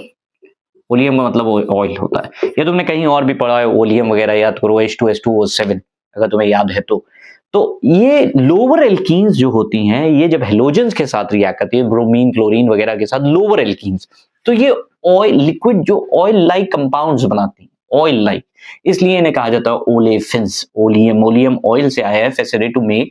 तो कोई भी एल्कीन जो स्मॉलेस्ट एल्कीन है, जैसे स्मॉलेस्ट एल्कीन हमारे पास जो पॉसिबल है वो है CH2 double bond CH2 ethene, जिसके बारे में हम लोग स्टडी करेंगे। तो यहाँ पे कौन सी आइसोमेरिज्म शो हो रही, देखते हैं। चेन आइसोमेरिज्म और साथ में दूसरे आइसोमर्स जो बनते हैं वो होते हैं कौन सा, चेन आइसोमर्स और साथ में पोजीशन आइसोमर्स। अब पोजीशन आइसोमर्स क्या है, देखो पोजीशन आइसोमर्स ये हम लोग स्टार्ट करते हैं। चलो हम एक एग्जांपल लेते हैं ब्यूटीन, ये वाले से। ये नाम देखो, पहले नाम देखो, 1 2 3 4 4 कार्बन की चेन है, पोजीशन 1 है, ब्यूट 1इन, इसका नाम है ब्यूट 1इन। लेकिन अगर हम एक कंपाउंड, तो इसका मॉलिक्यूलर फॉर्मूला देखो कितने, 1 2 3 4 कार्बन हो गए, C4, हाइड्रोजन काउंट करो 5 6 7 8। जरा इसका मॉलिक्यूलर फॉर्मूला बताओ, CH3 CH double bond CH CH3। क्या इसका मॉलिक्यूलर फॉर्मूला भी सेम आ रहा है? बिल्कुल सेम आ रहा है, C4H8। मॉलिक्यूलर फॉर्मूला सेम है, डिफरेंस किस बात का दिख रहा है? क्योंकि double bond is also considered as a functional group. किस चीज का डिफरेंस आ रहा है? डबल बॉन्ड का। डबल बॉन्ड देखो इधर पहली पोजीशन। अब तो लोगों को लग रहा होगा ये पहली पोजीशन कहाँ है सर, ये तो आखिरी में आ रहा है। नहीं भैया, तुम चेन चाहे इधर से, हमेशा स्टार्ट उस तरफ से करते हैं जिधर से फंक्शनल ग्रुप को कम से कम पोजीशन मिले। तो हम नंबरिंग इधर से स्टार्ट करेंगे तो हमारी पहली पोजीशन ये हो जाएगी। इधर से किधर भी तुम इधर से नंबरिंग स्टार्ट करो 1 2 3 4, तब भी सेकंड पोजीशन पे आ रहा है। इधर से नंबरिंग स्टार्ट करोगे तब भी सेकंड पोजीशन पे। तो इसके ऊपर हम ज्यादा टाइम वेस्ट नहीं करेंगे क्योंकि IUPAC नोमेनक्लेचर फर्स्ट पार्ट में हो चुका है। तो देखो दोनों में डिफरेंस दिखा। फंक्शनल ग्रुप यानी कि ये फंक्शनल आइसोमर्स हैं। इसमें क्या चेंज आ रहा है? फंक्शनल ग्रुप की पोजीशन का, यानी कि पोजीशनल आइसोमर्स हैं, सॉरी इनको पोजीशनल आइसोमर्स कहेंगे। लेकिन एक और अगर हम स्ट्रक्चर बना दें तो ये फर्स्ट स्ट्रक्चर हो गया, ये सेकंड हो गया, और थर्ड स्ट्रक्चर अगर हम लोग चाहे तो हम लोग यूं भी तो बना सकते हैं, CH3 डबल बॉन्ड CH2। देखो अब भी कार्बन काउंट करो, 1 2 3 4, carbon 4, hydrogen 3 3 6 7 8, again molecular formula. लेकिन ये जो आइसोमर है, ये इन दोनों आइसो, यहाँ पे तो सिर्फ डिफरेंस आ रहा है किस चीज की? पोजीशन का। लेकिन यहाँ पे डिफरेंस जानते हो किस चीज का आया है? यहाँ जो मेन चेन होती है, यानी कि जो सबसे लंबी चेन पॉसिबल होती है, उस केस में 4 है, लेकिन इस केस में 3 है। यानी कि जो चेन है वो चेन में ब्रांचिंग हो गई। ये देखो, इसकी ब्रांचिंग की वजह से इसे हम कहते हैं चेन आइसोमर्स। तो दो टाइप के आइसोमर्स तुम्हारे सामने शो होते हैं। अब अगर हम सबसे छोटी alkene, let's talk about alkene. Alkene ethene जो है, इथीन का जो स्ट्रक्चर होता है वो इस तरह का होता है, carbon carbon hydrogen hydrogen hydrogen. यानी कि कार्बन कार्बन के बीच का बॉन्ड, ये 120 डिग्री एंगल होता है इनका, 120 डिग्री एंगल आ रहा है, ये ध्यान रखने वाली बात है। 120 डिग्री का एंगल प्लेनर स्ट्रक्चर होता है, 120 डिग्री। और ये इथीन की एक खासियत ये होती है, जैसे जो फ्रूट्स वगैरह को जब वो कच्चे होते हैं तो हमें क्या करना पड़ता है, अगर मान लो वो जल्दी टूट गए हैं या किसी वजह से भी वो वक्त से पहले वो राइप नहीं हो पाए, तो राइप करने के लिए इथीन का, और आने वाले टाइम पे तुम देखोगे इथाइन का भी इस्तेमाल होता है। क्योंकि ये हार्मोन की तरह जब प्लांट जो है सिक्रीट करते हैं, इथीन हार्मोन सिक्रीट करते हैं, उसी में इथीन भी होता है जो राइपनिंग, फ्रूट को क्या करने के लिए हेल्प करता है? राइपन करने के लिए। तो इथीन का एक और एग्जांपल यही चीज का आता है, लेकिन स्ट्रक्चर इसका इंपॉर्टेंट है। आगे चल के सीनियर क्लासेस में तुम पाओगे ये स्ट्रक्चर क्यों आ रहा है, और इसका हाइब्रिडाइजेशन एक टर्म आता है, इसको sp2 क्यों कहते हैं। तो ये इथीन के बारे में ऐसे केसेस हमारे पास मिलते रहेंगे। अब इसके जो पार्ट हमारे पास आ रहा है वो क्या है कि हम इथीन को प्रिपेयर कैसे करें। तो देखो ये तुम्हारे पास लेबोरेटरी प्रिपरेशन, लेकिन उससे पहले एक क्वेश्चन वहां पे लिखा है C2H5Cl अल्कोहलिक KOH। जानते हो दोनों नेम्ड रिएक्शन, दोनों ही नेम्ड रिएक्शन पार्ट है। लेबोरेटरी प्रिपरेशन तो तुम सबने देखी है, लेकिन इसमें क्वेश्चन ये पूछा जाता है कि इथाइल अल्कोहल्स किससे हम बनाएंगे। जैसे कोई भी एल्कीन अगर ध्यान दो तो अल्कोहल को अगर सिंपलेस्ट फॉर्म में हम लोग बताने की कोशिश करें तो ये CH3 को हम इस तरह से लिख सकते हैं अपनी आसानी के लिए, CH2 अल्कोहल। अगर गौर करो तो ये C2H5OH, इसको अगर हमने कॉन्सेंट्रेटेड H2SO4 में डाला, जस्ट डायरेक्ट रिएक्शन से दिखा रहा हूं, तो ये यहां से वाटर मॉलिक्यूल निकल गया। अब जब कोई चीज छोड़ के जाती है, मान लो ये गायब हो जाएगा तो ये गायब हो जाएगा, और इनकी वजह से ये बॉन्ड यहां से हट जाएगा, ये बॉन्ड हट जाएगा। तो दो सिंगल बॉन्ड जब हटते हैं तो एक डबल बॉन्ड आ जाता है, जहां से दो सिंगल, एक यहाँ सिंगल बॉन्ड हट रहा है, एक यहाँ सिंगल बॉन्ड हट रहा है, दो सिंगल बॉन्ड हटे तो यहाँ पे दो कार्बन के बीच में डबल बॉन्ड बना दो, तो ये हो गया CH2 डबल बॉन्ड CH2 और साथ में तुम्हारे पास वाटर मॉलिक्यूल निकल गया। प्रोसेस जो हुआ उसको हम क्या कहेंगे, डिहाइड्रेशन। यही तो होता है, कॉन्सेंट्रेटेड H2SO4 डिहाइड्रेटिंग एजेंट बोला जाता था ना, अल्कोहल यही काम करके तो दिखा रहा है। सेम यही चीज एल्यूमिना के साथ भी होती है, Al2O3, लेकिन टेम्परेचर यहाँ पे 170 डिग्री के आसपास रखा जाता है, यहाँ पे Al2O3 में 350 डिग्री सेल्सियस के आसपास रखा जाता है ये टेम्परेचर। दोनों का रिएक्शन प्रोडक्ट सेम है, लेकिन यहाँ पे रिएक्शन देखो, इथाइल अल्कोहल का मतलब यही चीज लेकर चल रहे हैं, इथेनॉल को ही इथाइल अल्कोहल कहते हैं, कॉन्सेंट्रेटेड H2SO4 है। अब हुआ क्या, जो गैस यहाँ से निकली, जैसे यहाँ से हमारे पास जो गैसेस निकल रही उसमें गैसेस में दो फालतू की चीजें हैं, सल्फर डाइऑक्साइड इम्प्यूरिटीज के फॉर्म में, सल्फर डाइऑक्साइड और कार्बन डाइऑक्साइड। अब सल्फर डाइऑक्साइड की तुम्हें पता है, सल्फर डाइऑक्साइड क्योंकि कॉन्सेंट्रेटेड H2SO4 लेकर चल रहे हो तो सल्फर डाइऑक्साइड पॉसिबल है। तो अब इम्प्यूरिटीज हटानी, इम्प्यूरिटीज को, ऐसी इम्प्यूरिटीज को हटाने के लिए क्लास 9 में बॉश प्रोसेस था, तो हम लोग क्या करते थे, NaOH से रिएक्ट कराते थे और ये दोनों एब्जॉर्ब हो जाती थी, तो ये दोनों गैस एब्जॉर्ब हो गई और हमारे पास जो इथीन है वो यहां से होते हुए, इथीन क्योंकि इनसोल्यूबल होता है पानी में, और दूसरी चीज ये एयर से लाइट है तो ऊपर की ओर जाके यहाँ पे क्या हो जाता है, इकट्ठा हो जाता है। तो इथीन गैस के साथ जो सल्फर डाइऑक्साइड और कार्बन डाइऑक्साइड बन रही है उसको तो हमने NaOH में एब्जॉर्ब कर लिया और जो बची हुई चीज है उसको कहाँ फेंक दिया, ये आ गया यहाँ इथीन। ये होता है डिहाइड्रेशन। कौन सा प्रोसेस हो रहा है, रिमूवल ऑफ वाटर। तो डिहाइड्रेशन ऑफ अल्कोहल से हम बना सकते हैं क्या, एल्कीन। डिहाइड्रेशन ऑफ अल्कोहल से बना सकते हैं। अब जरा ये रिएक्शन देखो, ये भी इंपॉर्टेंट रिएक्शन, अगर हम इसे ओपन करके बना दें तो ये हम इस तरह से लिखेंगे, एक H यहां दिखा दो, एक H यहां दिखा दो, एक H यहां, एक H यहां, ये H, ये Cl यहां पे दिखा दे रहे हैं अपनी आसानी के लिए। ये टर्म जो ALC लिखा है इसको कहते हैं अल्कोहलिक KOH। बड़ा ही इंपॉर्टेंट रिएक्शन है, क्वेश्चन लिख लेना, what is the hydrohalogenation reaction, D hydrohalogenation reaction. तो होता क्या है देखो, डी का मतलब हो गया removal of hydrogen and halogen simultaneously, D मतलब डिहाइड्रोहेलोजिनेशन रिएक्शन, लिख लेना डिहाइड्रोहेलोजिनेशन रिएक्शन, डिहाइड्रोहेलोजिनेशन रिएक्शन। अब इसके लिए करना कुछ थोड़ी ना, तुमने जहां हेलोजन जिस कार्बन से लगा है उससे जो दूसरा कार्बन है उस कार्बन का हाइड्रोजन दोनों को एक साथ निकाल दो, फिर से एक सिंगल बॉन्ड यहां से हटा, Cl एक सिंगल बॉन्ड हटा, तो कार्बन कार्बन के बीच में क्या आया, डबल बॉन्ड। तो ये हमारे पास बड़ा ही इंपॉर्टेंट रिएक्शन होता है, याद रखना, बार बार बता रहा हूं, इंपॉर्टेंट रिएक्शन है। H H double bond CH H और साथ में तुम्हारे पास क्या बना, क्योंकि HCl बना है, एसिड है, और KOH हम लेकर चलते हैं, एसिड बेस रिएक्शन हुआ, KCl प्लस H2O, ये तुम्हारे पास बन के तैयार हो गए, डिहाइड्रोहेलोजिनेशन। बहुत ही, तो इस पूरे बोर्ड पे दो रिएक्शन बड़ी पावरफुल लिखी हैं, एक है डिहाइड्रेशन, दूसरा है डिहाइड्रोहेलोजिनेशन। हाँ, तो ये सवाल उठता है कि क्या हम डिहाइड्रोहेलोजिनेशन रिएक्शन को Cl के बजाय Br ले सकते हैं? बिल्कुल ले सकते हो, Br भी ले सकते हो, आयोडीन, यानी कि क्लोरीन के अलावा ब्रोमीन भी यहाँ पे हो या आयोडीन हो, काम करेगा। अल्कोहलिक KOH हमेशा याद रखना, या तो अल्कोहल प्लस KOH लिखा होगा, अल्कोहल में भी हो सकता है तुम्हारे लिए, लिख दें इथेनॉल प्लस KOH। तो ये सब नोट डाउन कर लेना कि alcoholic KOH ALC short form में, ALC के फॉर्म में लिखा जाता है, ALC। ये इसका मतलब होता है अल्कोहल, अल्कोहलिक KOH, यानी कि अल्कोहल है तो इथेनॉल भी हो सकता है, इथेनॉल प्लस KOH। तो डिहाइड्रोहेलोजिनेशन बहुत ही इंपॉर्टेंट रिएक्शन है।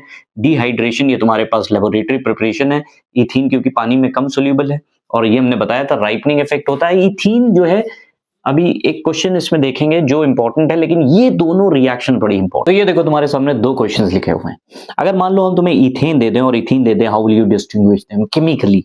एक और second tip, which reaction is shown bye alkenes, दोनों ही इंपॉर्टेंट पार्ट होते हैं। सोचो, अभी तक के तुमने जितना भी पढ़ा है, खैर YouTube पे जो लोग वीडियो देख रहे हैं वो लोग ध्यान रखो यार, इसको जो YouTube चैनल है चाहो तो उसे सब्सक्राइब करो, ऐसा कुछ खास नहीं है कि तुम सब्सक्राइब रिक्वेस्ट होगा, ऐसा कुछ नहीं। अगर तुम उसको करते हो सब्सक्राइब तो एक ये हेल्प हो जाती है कि थोड़ा सा सपोर्ट मिलता है, हेल्प मिलती है, मजा आती है उसको बनाने में। तो खैर कोई बात नहीं, सब्सक्राइब करना हो कर लो, यूट्यूब चैनल है। और पार्ट 1 जरूर पढ़ो, part 1 is very very very important. तो ये देखो 2 चीजें हैं, लेकिन इसको स्टार्ट करने से पहले हम लोग एक चीज बता दें, विच reaction is shown bye alkene. Alkenes हो या एल्काइंस हो, जहां डबल बॉन्ड या ट्रिपल बॉन्ड है, याद रखना अनसैचुरेटेड है दोनों, और दोनों ही कौन सी रिएक्शन शो करते हैं, एडिशन। Addition reaction. अब ये एडिशन का मतलब क्या होता है, एडिशन का मतलब होता है कोई भी चीज जुड़ जाए। जैसे एग्जांपल के तौर पे तुम सब लोगों ने हाइड्रोजनेशन ऑफ वेजिटेबल ऑयल्स याद करो, वनस्पति घी। तो क्या होता है कि जैसे मान लो डबल बॉन्ड हमने इथीन ले ली, सपोज करो H C double bond C, इसको ओपन करके दिखा रहे हैं ताकि तुम्हें आइडिया मिल जाए कि हम लोग क्या कर रहे हैं। Hydrogen in the presence of platinum palladium, यही था ना, ये तो याद हो गया होगा ये, या फिर निकिल। तो निकिल जब यूज होता है तो हम टेम्परेचर कितना रखते हैं, 200 डिग्री सेल्सियस। अब है क्या, सिंपल सा तरीका देखो, हाइड्रोजन को हम अगर चाहें तो इस तरह से बना सकते हैं ना, जहां कार्बन कार्बन डबल बॉन्ड है उसके नीचे हाइड्रोजन को एक यहां रखो, और डबल सिंगल बॉन्ड, क्योंकि हाइड्रोजन के बीच में एक बॉन्ड होता है। तुम्हें करना क्या है, देखो ये हाइड्रोजन को इस जगह पे जोड़ दो और इस हाइड्रोजन को इस जगह पे जोड़ो। जैसे हम लोग पहले कह रहे थे कि जब दो सिंगल बॉन्ड हटते हैं तो पाई बॉन्ड बन जाता है, पिछली अगर रिएक्शन याद हो। इसी तरह से एक सिंगल बॉन्ड यहां बनेगा, एक सिंगल बॉन्ड यहां बनेगा, ये बॉन्ड इन दोनों का गायब हो जाएगा। क्यों गायब होगा, अगर ऐसे याद रखना है तो ऐसे याद रखो, कार्बन की वैलेंसी 4 होती है। एक हाइड्रोजन को जब यहां जोड़ोगे, एक हाइड्रोजन को यहां जोड़ोगे, 1 2 3, चलो हम जोड़ के ही दिखा देते हैं। एक हाइड्रोजन को यहां जोड़ो, एक हाइड्रोजन को यहां जोड़ो। जब ऐसा करोगे तो हमेशा एडिशन का मतलब होता है, अब जरा गौर करना, सी समझाने के लिए बता रहा हूं, थोड़ा सा इंपॉर्टेंट, थोड़ा वेट करना। ये कार्बन H H और H, और अगर हमने ये सोच रखा है कि यहाँ डबल बॉन्ड है, तो खुद तुम सोचो कि क्या ये ऐसा हो सकता है, नहीं हो सकता, क्योंकि कार्बन की वैलेंसी कितनी होती है, 4, 1 2 3 4 5 हो जाएगा, तो यहां से एक बॉन्ड हटाना पड़ेगा। तो एडिशन का मतलब होता है ये पाई बॉन्ड हटा दो यहां से, और एक एक बॉन्ड यहाँ पे हाइड्रोजन के थ्रू जोड़ दो, सिर्फ इतना सा मतलब होता है कि ये जो बॉन्ड है ये जुड़ जाए। तो इसी तरह से एल्कीन में एडिशन रिएक्शन बोला जाता है। और तुम देखो तो हाइड्रोजनेशन से हमारे पास क्या मिला, इथेन, सिंपल है। इसी तरह से अगर मान लो तुमसे ये पूछा जाए, अब ये एक इंपॉर्टेंट चीज होती है कि भाई how will you distinguish ethene from ethane. Ethane तुम्हें पता है सैचुरेटेड है, और इथीन क्या होता है, अनसैचुरेटेड। तो अगर मान लो 2 टेस्ट होते हैं बड़े इंपॉर्टेंट, एक होता है बेयर्स रिएजेंट का टेस्ट, बेयर्स रिएजेंट, और दूसरा टेस्ट होता है हमारे पास कौन सा, ब्रोमीन वाटर टेस्ट। तो ये 2 टेस्ट होते हैं जो डिस्टिंग्विश करते हैं सैचुरेशन को फ्रॉम अनसैचुरेशन। मान लो तुम्हारे पास, जैसे हमने यही रिएक्शन ले ली, हमने इथीन को लिया, CH2, जहां कहीं डबल बॉन्ड होगा, bromine in the presence of, जहां कहीं ब्रोमीन होगा ना, वहां पे CCl4 लिखा होगा। कार्बन टेट्राक्लोराइड में ही घोला जाता है ब्रोमीन को, और इसका कलर होता है रेडिश ब्राउन, रेडिश ब्राउन, लिख लेना, इंपॉर्टेंट है। अब क्या होता है, अगर तुम्हारे मॉलिक्यूल, जैसे मान लो हमें नहीं पता था, ये एक मॉलिक्यूल हमने लिया और हमें नहीं पता था इसमें डबल बॉन्ड या ट्रिपल बॉन्ड है, हमने क्या करा, इसमें जैसे ही ब्रोमीन वाटर डाला, ब्रोमीन वाटर का रेडिश ब्राउन कलर डिसअपियर हो जाएगा। क्यों, क्योंकि ये भी एक सिंपल सी एडिशन रिएक्शन है, बिल्कुल इसी तरह जैसे हमने हाइड्रोजन को, एक हाइड्रोजन यहां जोड़ दिया, एक हाइड्रोजन यहां जोड़ दिया, उसी तरह से इमेजिन करो हाइड्रोजन के बजाय हमारे पास क्या है, ब्रोमीन। तो एक ब्रोमीन यहां पे जोड़ना है, एक ब्रोमीन इस कार्बन पे जोड़ो, एक ब्रोमीन इस कार्बन पे। तुम्हारे दिमाग में आएगा सर ये बॉन्ड का क्या होगा, बिल्कुल सही है, ये बॉन्ड जब इधर जुड़ा, ये बॉन्ड इधर जुड़ा, तो ये इस बॉन्ड यहाँ पे ये बॉन्ड गायब होगा, यहाँ पे ये बॉन्ड गायब होगा। अगर गौर करना है तो एक चीज समझ लो, दोनों हॉरिजॉन्टल बॉन्ड गायब हो गए, 2 वर्टिकल बॉन्ड बन गए, अगर इस तरह से समझना है, ठीक है। ये भी एक तरीका है, मतलब ऐसा कुछ नहीं है हार्ड एंड फास्ट कोई मैकेनिज्म नहीं है, तुम्हें तो ट्रिक सीखनी है जिससे तुम्हारी रिएक्शंस आसान हो जाए। तो देखो ठीक इसी तरह से ब्रोमीन, एक Br तुम इस कार्बन पे जोड़ो, एक Br इस कार्बन पे जोड़ो, जो तुम्हारे पास कंपाउंड बना, बड़ा ही इंपॉर्टेंट कंपाउंड होता है, पूछा जाता है why द ब्रोमीन वाटर डीकलराइजेस। तो ये वो कलरलेस कंपाउंड बन रहा है जिसकी वजह से कलरलेस होता है, कलरलेस।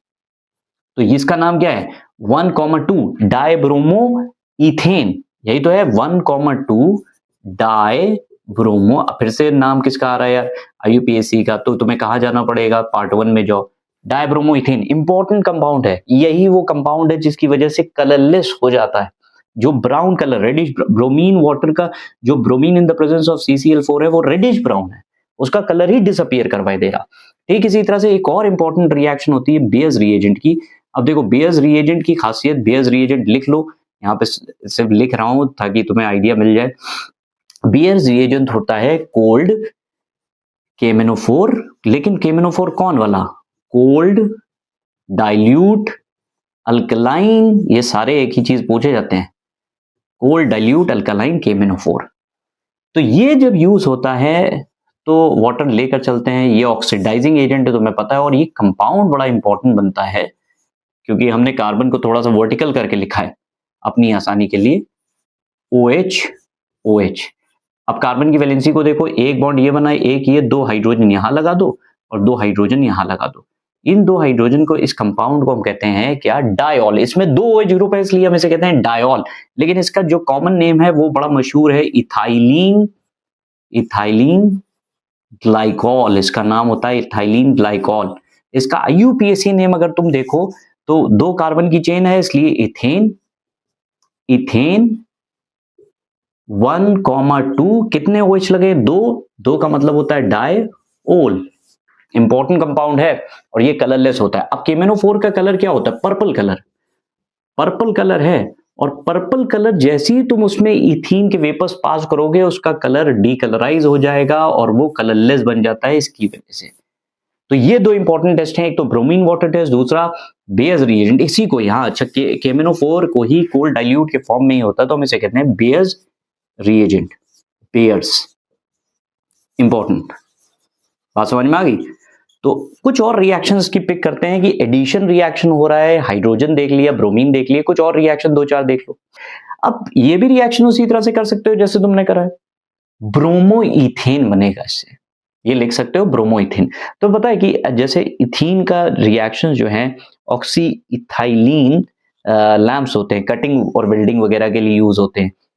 इपॉक्सी इथेन एक इंपॉर्टेंट ग्रुप होता है जो यूज होता है पेंट्स वगैरह में। तुम्हें ये भी पता है इथीन का जो इथीन का मेन राइपनिंग ऑफ फ्रूट्स में यूज होता है। इसी तरह के तमाम यूजेस हैं इथीन के। तो इथीन की जो टिपिकल रिएक्शन है वो एडिशन रिएक्शन है, और यूजेस के बारे में कटिंग वेल्डिंग की क्लास 9th में भी तुम लोगों ने क्लास इससे पहले भी कहीं देखा होगा। ऑक्सी इथाइलिन लैंप होते हैं, राइपनिंग वगैरह के लिए यूज होता है। तो नेक्स्ट पार्ट हम लोग चलते हैं इथाइन की तरफ, देखते हैं इथाइन के बारे में। तो देखो नेक्स्ट पार्ट आता है एल्काइंस। अब पहला सवाल उठता है कि एल्काइंस कौन सी रिएक्शन शो करते हैं? Addition reaction. जो एल्कीन्स रिएक्शन शो करते हैं वही एल्काइंस भी रिएक्शन शो करते हैं, एडिशन। अब दूसरी चीज आ रही एडिशन, सॉरी स्पेलिंग गलत हो रही है, एडिशन। तो एडिशन तो एल्कीन्स भी शो करते हैं, एल्काइंस भी, हाँ बिल्कुल दोनों शो करते हैं। देखो ये तुम्हारे पास कुछ कंपाउंड्स, कैसे पता चलेगा? तुम्हें पता है एल्कीन्स और एल्काइंस क्या है? अनसैचुरेटेड, दोनों में ही सिंगल बॉन्ड नहीं होता। एल्कीन्स में डबल बॉन्ड होते हैं और एल्काइंस में ट्रिपल बॉन्ड होते हैं। तो यहाँ पे एग्जांपल देखो, कार्बन कार्बन के बीच में ट्रिपल बॉन्ड है। सबसे छोटी इथाइन जो पॉसिबल है वो यही तो हो सकती है, इससे छोटा हो ही नहीं सकता। अब इथाइन को पहचानते कहते हैं जितने भी कार्बन होंगे उसका डबल करो हाइड्रोजन, उनमें से 2 माइनस कर दो। देखो ये 2 कार्बन की इथाइन है ना, 2 कार्बन की, उसका डबल कितना हुआ हाइड्रोजन? 4 में से 2 माइनस कर दो, C2H2। जितने कार्बन है 3 कार्बन है, 3 का डबल कितना हुआ? 6 में से 2 हाइड्रोजन, C3H4। तो ये जैसे सबसे छोटी, इसको नाम बड़ा इंपॉर्टेंट है, एसिटिलीन। अब ये एसिटिलीन तो कॉमन नेम है एसिटिलीन, इसका IUPAC नेम है एथ, 2 कार्बन है, एथाइन। ये देखो ये बड़ा इंपॉर्टेंट कंपाउंड होता है, इसको हम लोग क्या कहेंगे? इसमें नाम है प्रोपाइन, प्रोपाइन। इसी तरह से ये क्या हो गया? ब्यूटाइन, ये पेंटाइन। अब इसका जो जैसे नाम होता है, इसका नाम जो है एलाइलीन भी बोला जाता है, एलाइलीन। वैसे जैसे एसिटिल ग्रुप है, ये एसिटिलिनिक ट्रिपल बॉन्ड को हम एसिटिलिनिक बॉन्ड भी कहते हैं, एसिटिलिनिक बॉन्ड। तो ये सब कुछ तुम्हारे पास नाम लिखे हुए हैं। अब जो आइसोमेरिज्म, कौन सा सवाल ये उठता है, कौन सी isomerism is shown by, which type of isomerism is shown by triple bond, यानी कि एल्काइंस। तो पोजिशनल आइसोमर्स भी, जैसे यहां पे एग्जांपल पिक कर लो, ये तुम्हारे पास आ रहा है CH3, CH2, C triple bond, CH2 हो गया ना बराबर, CH3 सॉरी। तो देखो 1 2 3 4 5 1 2 3 4 5 यहाँ पे पोजीशन फर्स्ट आ रही, यहाँ पे कितनी आ रही, सेकंड। तो ये पोजीशन जो यहाँ पे मॉलिक्यूलर फॉर्मूला तुम चेक कर लो कितना आ रहा है, C5, इसका मॉलिक्यूलर फॉर्मूला कितना है, 5 6 7 8, C5H8 C5H8, दोनों का मॉलिक्यूलर फॉर्मूला सेम आया, लेकिन एक में ट्रिपल बॉन्ड की पोजीशन अलग है, एक में ट्रिपल बॉन्ड की पोजीशन अलग है, पोजिशनल आइसोमर्स, इन्हीं को तो पोजिशनल आइसोमर्स कहते हैं। और साथ में एक और चीज भी बन सकती है, वो तुम्हारे पास क्या है, ये मान लो यहाँ पे बॉन्ड ले लिया, CH C triple bond CH, कौन सी आइसोमेरिज्म हो गई, ये आइसोमेरिज्म चेन आइसोमेरिज्म है, क्योंकि तुम्हें पता है चेन पहले 5 कार्बन की थी, अब मेन चेन हमारी 4 कार्बन की दिख रही, तो कौन सी आइसोमेरिज्म होगी, चेन आइसोमेरिज्म। तो जैसे एल्कीन्स जो है पोजिशनल आइसोमर्स भी शो करते थे और साथ में फंक्शनल चेन आइसोमेरिज्म भी शो करते थे, एग्जैक्टली उसी तरह से हमारे पास ये भी होता है। अगर तुम बात करो कि सी जो तुम्हारे पास इथाइन है, उसका जो ट्रिपल बॉन्ड ये लीनियर होता है, बिल्कुल इसी तरह से इनके बीच का 180 डिग्री का एंगल, लीनियर स्ट्रक्चर है, क्लास 11th में जाके तुम्हें पता चलेगा ऐसा क्यों हो रहा है। तो एंगल जो है 180 डिग्री का, और जो सबसे इंपॉर्टेंट चीज है, जैसे इथीन राइपनिंग में हेल्प कर रहा था, ठीक इसी तरह से इथाइन भी राइपनिंग ऑफ फ्रूट्स में बहुत मदद करता है। तो तीनों चीजें इसकी अगर गौर करो, तुम्हें ऐसा नहीं लग रहा है, तुम्हें लग रहा होगा कि सर ये तो यार जैसा एल्कीन सर ने पढ़ाया एग्जैक्टली उसी तरह का, बिल्कुल तुम सही सोच रहे हो गई ना आसान चीज, एक के बदले एक का ऑफर। क्या कि तुम्हारे पास एल्कीन्स, अगर क्योंकि एल्कीन्स की भी एडिशन रिएक्शन है, एल्काइंस की भी एडिशन रिएक्शन है, दोनों की एडिशन रिएक्शन ही है। जैसे हमने बताया था कि अभी आगे चल के इसमें कई चीजें तुम पाओगे, जैसे फॉर्मेशन की बात करते हैं, उसके बाद जब तुम पाओगे तो एल्कीन्स और एल्काइंस ऑलमोस्ट एक जैसे हो रहे हैं, यही तुम्हारे लिए हेल्प वाली चीज है। तो रिएक्शन को सिंपल वे में पढ़ोगे ज्यादा आसान, ठीक है। तो देखो जो इथाइन बनाने का तरीका है वो कौन सा है, इथाइन को हम कैल्शियम कार्बाइड से बनाते हैं। अब कार्बाइड अगर नहीं पता है तो तुम्हें वर्क करना पड़ेगा, तुम्हें याद करना पड़ेगा। कार्बाइड, कैल्शियम कार्बाइड को हम यूज करते हैं, कैल्शियम कार्बाइड को ट्रीट करा जाता है पानी के साथ, और जो हमारे पास प्रोडक्ट बनता है वो होता है ethyne C2H2 plus calcium hydroxide. Important, exothermic reaction होती है, कौन सी रिएक्शन है, एक्सोथर्मिक, एनर्जी निकल रही है। अब सवाल ये उठ रहा है कि ये जो इथाइन बनी वो कैल्शियम कार्बाइड से बनी, बिल्कुल सही। यहाँ पानी लिया, यहाँ पे कैल्शियम कार्बाइड लिया, जैसे ही पानी रिएक्ट करता है इथाइन बनता है, और इथाइन होते हुए यहां से होते हुए ये ऊपर की ओर जाके डिपॉजिट हो जाता है।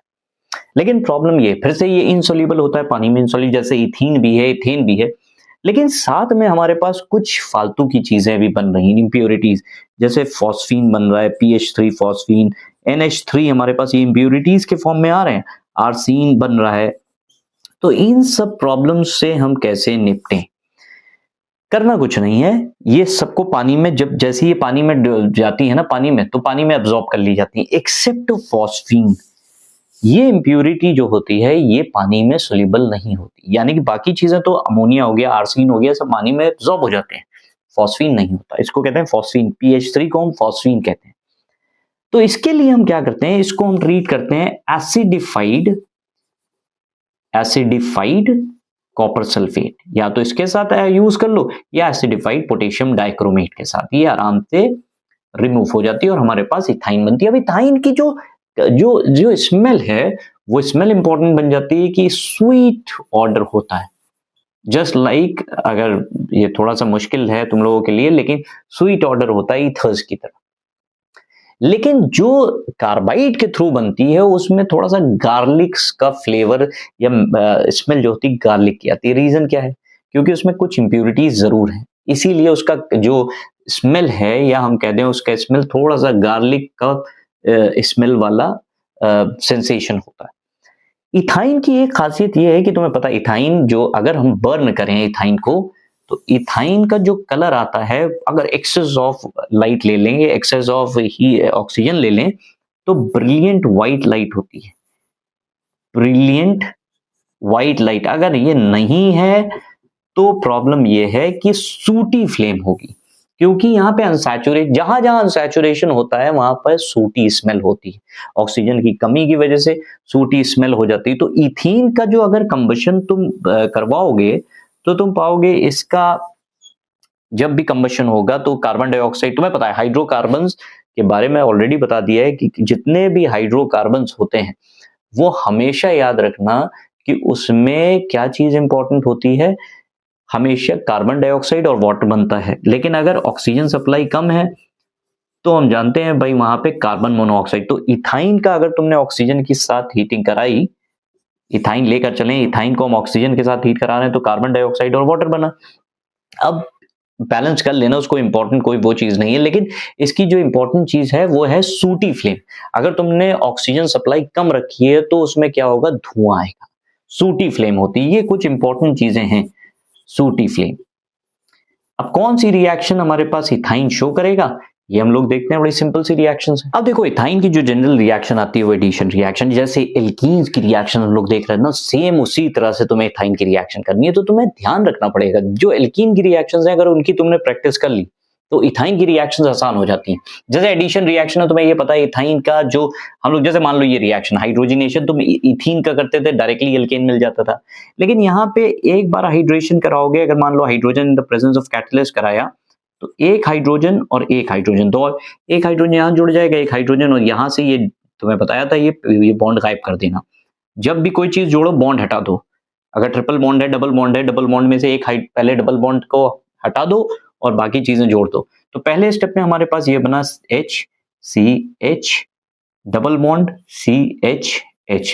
लेकिन अब भी तुम देखो डबल बॉन्ड एक्टिव है, अब भी एक बॉन्ड बचा हुआ है। तो फर्दर हम हाइड्रोजन को ऐड करा देंगे। फिर से हम हाइड्रोजन को ऐड कराने जा रहे हैं, एक हाइड्रोजन इस कार्बन पे जो, एक हाइड्रोजन जब भी ऐड करा रहे हो फिर से एक बॉन्ड गायब कर दो। तो यहाँ पे जो हमारे पास बना CH3। तुम्हें क्या लगा, दो स्टेप में, एल्कीन के केसेस में एक ही स्टेप में हो रहा था, यहाँ पे दो स्टेप चाहिए होंगे। तो देखो हाइड्रोजिनेशन ऑफ इथाइन कितना सिंपल है। Bromination in the presence of water, reddish brown colour क्या होता है, जब कोई अनसैचुरेटेड है वो रेडिश ब्राउन कलर को डीकलराइज करेगा कि नहीं, तो यहाँ पे भी इसको डीकलराइज करेगा। लेकिन ये चीज यहाँ पे देखने वाली है कि C एक बार ऐड करोगे तो Br डबल बॉन्ड, फिर से जैसे रिएक्शन तुम अभी हाइड्रोजन करा रहे हो वैसे ही कराना है। अब भी देखो वहां डबल बॉन्ड बचा हुआ है, तो क्या फर्दर एक बार और ब्रोमीन ऐड नहीं हो जाएगा, बिल्कुल ऐड हो जाएगा।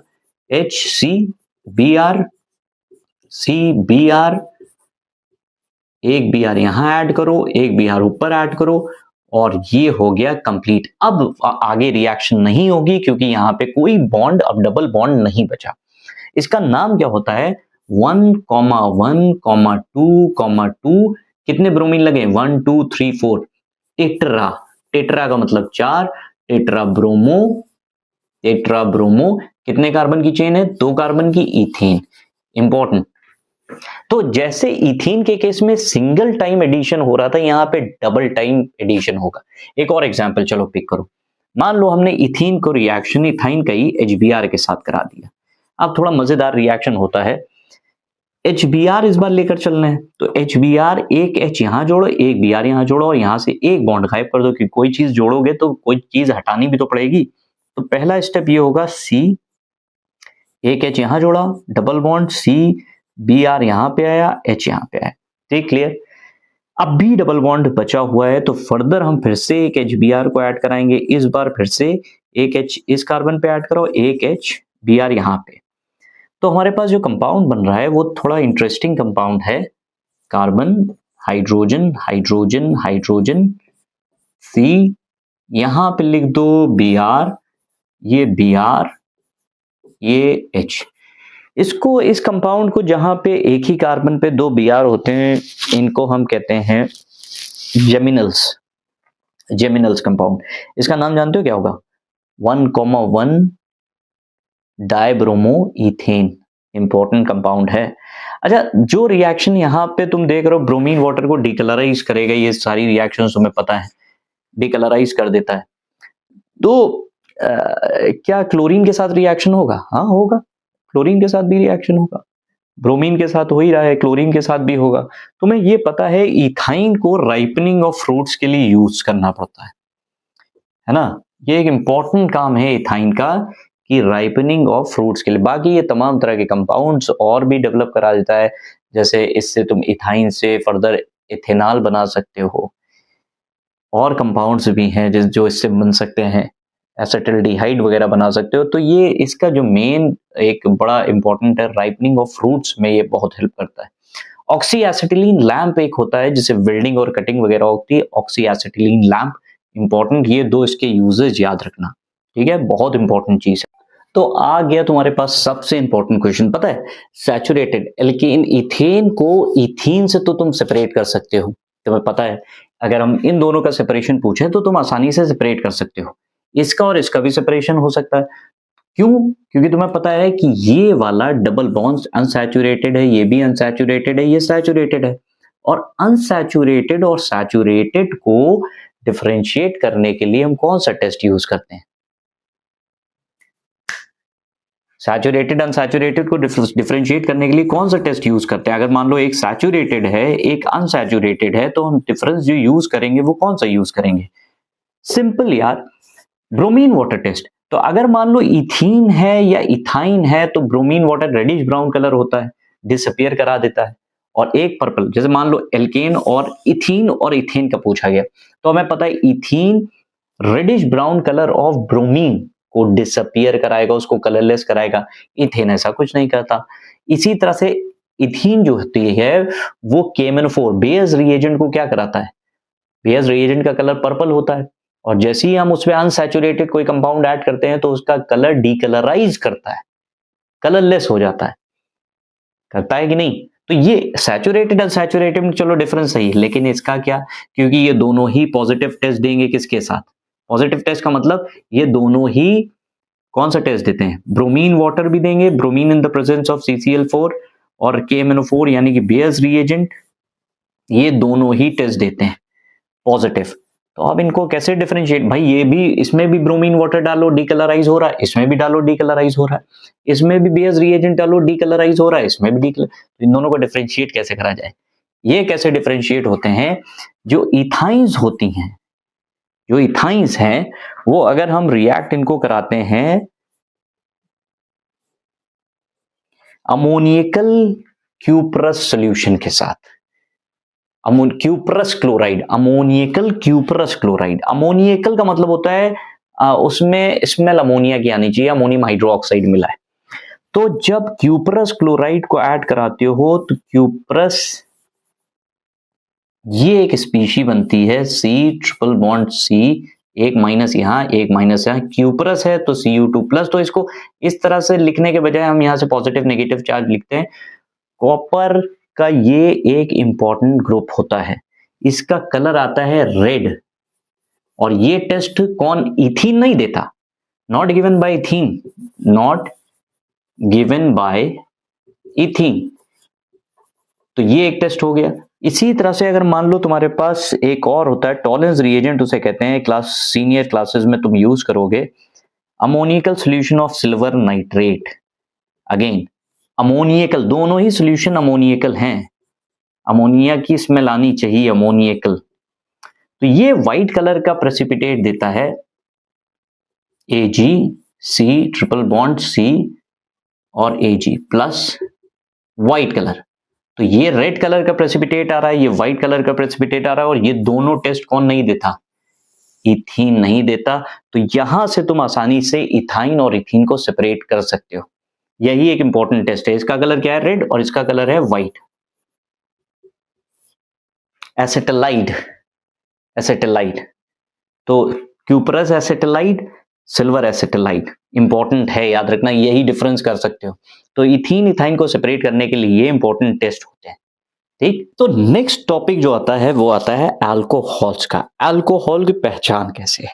कैसे पहचानोगे कि वो कंपाउंड अल्कोहल है? अल्कोहल में OH ग्रुप जुड़ा होता है। देखो जैसे ये मिथाइल है, अगर इमेजिन करो OH यहाँ पे ना होता, H होता, तो ये CH4 होता। तो एल्केन से एक हाइड्रोजन हटा के OH ग्रुप लगा दिया गया और ये पहचान होती है। OH ग्रुप को हम एंड करते हैं ओल पे, जो IUPAC में नाम इसका एंड होता है OL पे। जैसे मेथ एक कार्बन का है तो मेथ एनॉल, OL आया आखिरी में।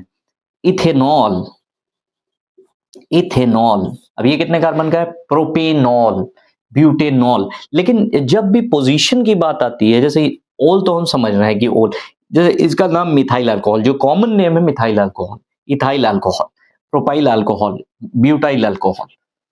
तो जो कॉमन है जैसे ये मिथाइल, इथाइल, प्रोपाइल, ब्यूटाइल, ये सब किसके लिए होता है? Common name.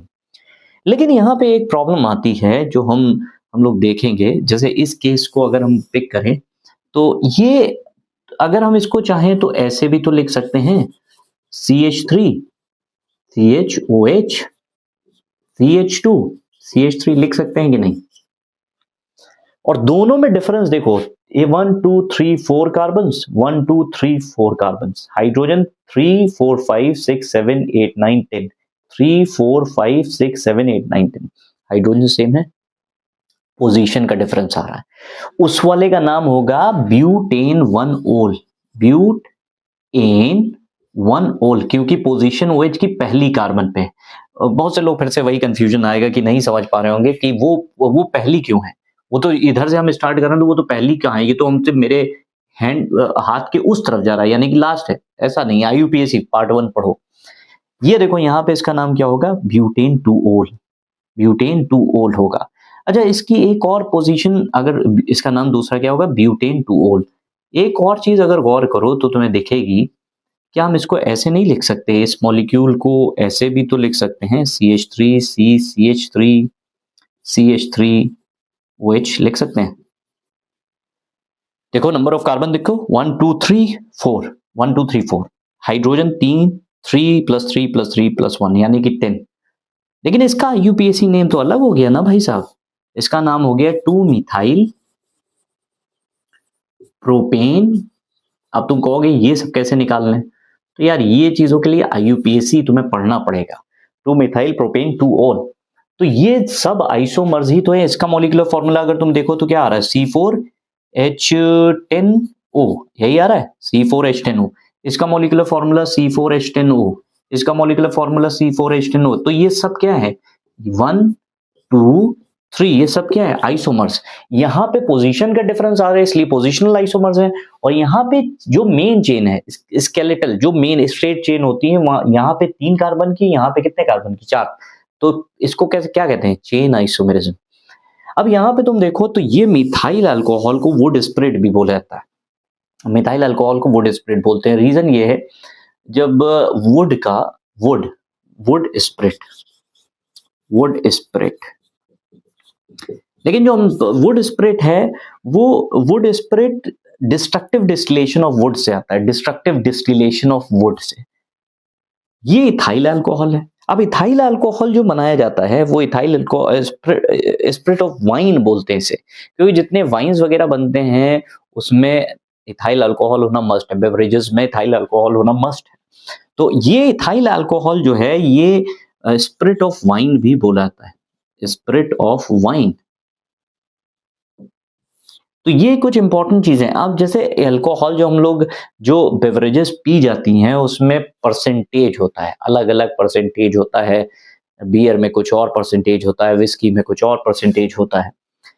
तो परसेंटेज के बेसिस पे उनका क्लासिफिकेशन है। लेकिन एक टर्म आता है इथाइल अल्कोहल, क्योंकि हमें पता है उसका मिसयूज होता है, लोग उसको लैब्स वगैरह में है या उसका एथेनॉल का यूज हो रहा है, उसको हमने किस केमिकल मकसद के लिए यूज किया है, यूज करना है, लेकिन उसमें परेशानी ये हो रही, लोग उसे पी ले रहे हैं एज मजे के लिए।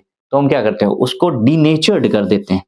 डीनेचर्ड का मतलब क्या होता है? डीनेचर्ड डीनेचर्ड का मतलब ये होता है कि जो अल्कोहल था पीने लायक उसको हमने ना पीने लायक बना दिया, पॉइजनस बना दिया। पॉइजनस का मतलब ये हो गया कि इसमें हमने नियर अबाउट 5% के आसपास मिथाइल अल्कोहल बना डाल दिया, मिथाइल अल्कोहल। अब मिथाइल अल्कोहल क्या करता है? ये पॉइजनस होता है। कॉपर सल्फेट डाल सकते हैं, पिरिडीन डाल देते हैं, पिरिडीन एक कंपाउंड होता है, पॉइजनस। ये सारी चीजें डाल लें, बेंजीन डाल दी, तो ये सब कंपाउंड्स डालने से क्या होता है कि वो अब हमारे लायक इथेनॉल पीने लायक नहीं रहा, लेकिन वो सॉल्वेंट की तरह भी यूज हो रहा है। अगर पी लेंगे तो क्या होगा? मर जाएगा, कोई भी पी लेगा मर जाएगा। और यही होता है इस जो जो इसको कहा जाता है, जैसे अक्सर हम लोग न्यूज सुनते हैं कि लोगों ने शराब पी और उसके बाद दे डाइड, क्योंकि उसमें मिथाइल पॉइजनिंग होती है। स्प्यूरस अल्कोहल मतलब वो अल्कोहल जिसमें जो इम्प्यूरिटी हद से ज्यादा है उसमें मिथाइल अल्कोहल भरा पड़ा है, कलर ब्लाइंडनेस, सॉरी ब्लाइंड हो जाता है इंसान अगर पॉइजनस ये मिथाइल अल्कोहल वगैरह ले ले, ब्लाइंडनेस होती है और ज्यादा अगर हमने उसका कंजम्पशन लिया है तो डेथ हो जाएगी। इसीलिए हम लोग न्यूज सुनते हैं कि इतने लोगों ने अल्कोहल कंज्यूम करा और वो दे डाइड, क्योंकि उसमें क्या मिला हुआ था, वो डीनेचर्ड था, उसमें गलती से या किसी वजह से या किसी रिफाइन नहीं हो पाई इसलिए उसमें मिथाइल अल्कोहल का कंजम्पशन उसमें अमाउंट ज्यादा था, क्या हुई, डेथ हो गई। तो ये अल्कोहल की कुछ इंपॉर्टेंट चीजें हैं, इसकी रिएक्शंस एक दो देखते हैं, इंपॉर्टेंट है, बहुत इंपॉर्टेंट रिएक्शंस हैं। ये जैसे हम लोगों ने स्टार्ट किया है एंड करेंगे, तो यहाँ से हम लोग एक बार फिर से स्टार्ट करेंगे, देखते हैं इंपॉर्टेंट रिएक्शन। तो अगला क्वेश्चन देखो कि इथेनॉल एसिडिक है या बेसिक है, यानी कि इथेनॉल H+ आयन निकालेगा या OH- आयन निकालेगा। एसिड बेसिस अगर तुमने पढ़ा है क्लास 10th में, तो एसिड बेसिस में यही तो चीज थी कि कौन सा कंपाउंड एसिड है, जो H+ आयन देगा वो एसिड, जो OH- आयन देगा वो बेस। तो तुम्हारे सामने ये क्वेश्चन लिखा है, बताओ क्या इथेनॉल एसिडिक है या बेसिक है, या एसिडिक है भी कि नहीं। तो जी हाँ, इथेनॉल एसिडिक होता है और इसको पहचाना कैसे जाता है, जैसे मान लो कोई भी इथेनॉल है, तुम इसको कोई भी हाईली रिएक्टिव मेटल जो होते हैं, जैसे सोडियम हो गया, मैग्नीशियम हो गया, एल्युमिनियम हो गया, इनके साथ ट्रीट करो। और जब ट्रीट करोगे तो क्या होना चाहिए कि ये हमारे पास मॉलिक्यूल बनता है CH3CH2ONA प्लस हाइड्रोजन की एफरवेसेंस। ये हाइड्रोजन की एफरवेसेंस ये शो कर रही कि हमारा इथेनॉल एसिडिक है, क्योंकि वही कंपाउंड्स रिएक्टिव मेटल्स के साथ अगर हाइड्रोजन बनाता है, कोई भी कंपाउंड अगर हाइड्रोजन गैस की एफरवेसेंस देता है विद रिएक्टिव मेटल्स, तो वो हमेशा याद रखो एसिडिक नेचर का होगा।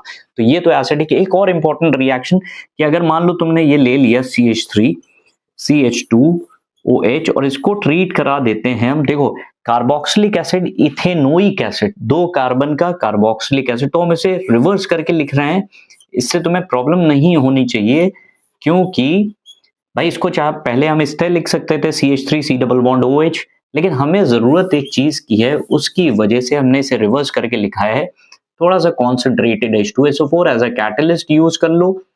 अब देखो यहां से H और यहां से OH निकलता है, और जब ये चीज निकल जाती है तो बाकी सारी चीजें जोड़ दो। अच्छा इस बार इसको पहले लिखे देना तुम्हारे आसानी के लिए, CH3C O, ये हमने पहले लिख दिया इतना सपाट, और ये वाला कनेक्ट कर दो कार्बन से, O CH2CH3, ये होता है ईस्टर, और साथ में हमारे पास क्या निकल रहा है, वाटर, डिहाइड्रेशन भी एक तरह से कह लो हो रहा है।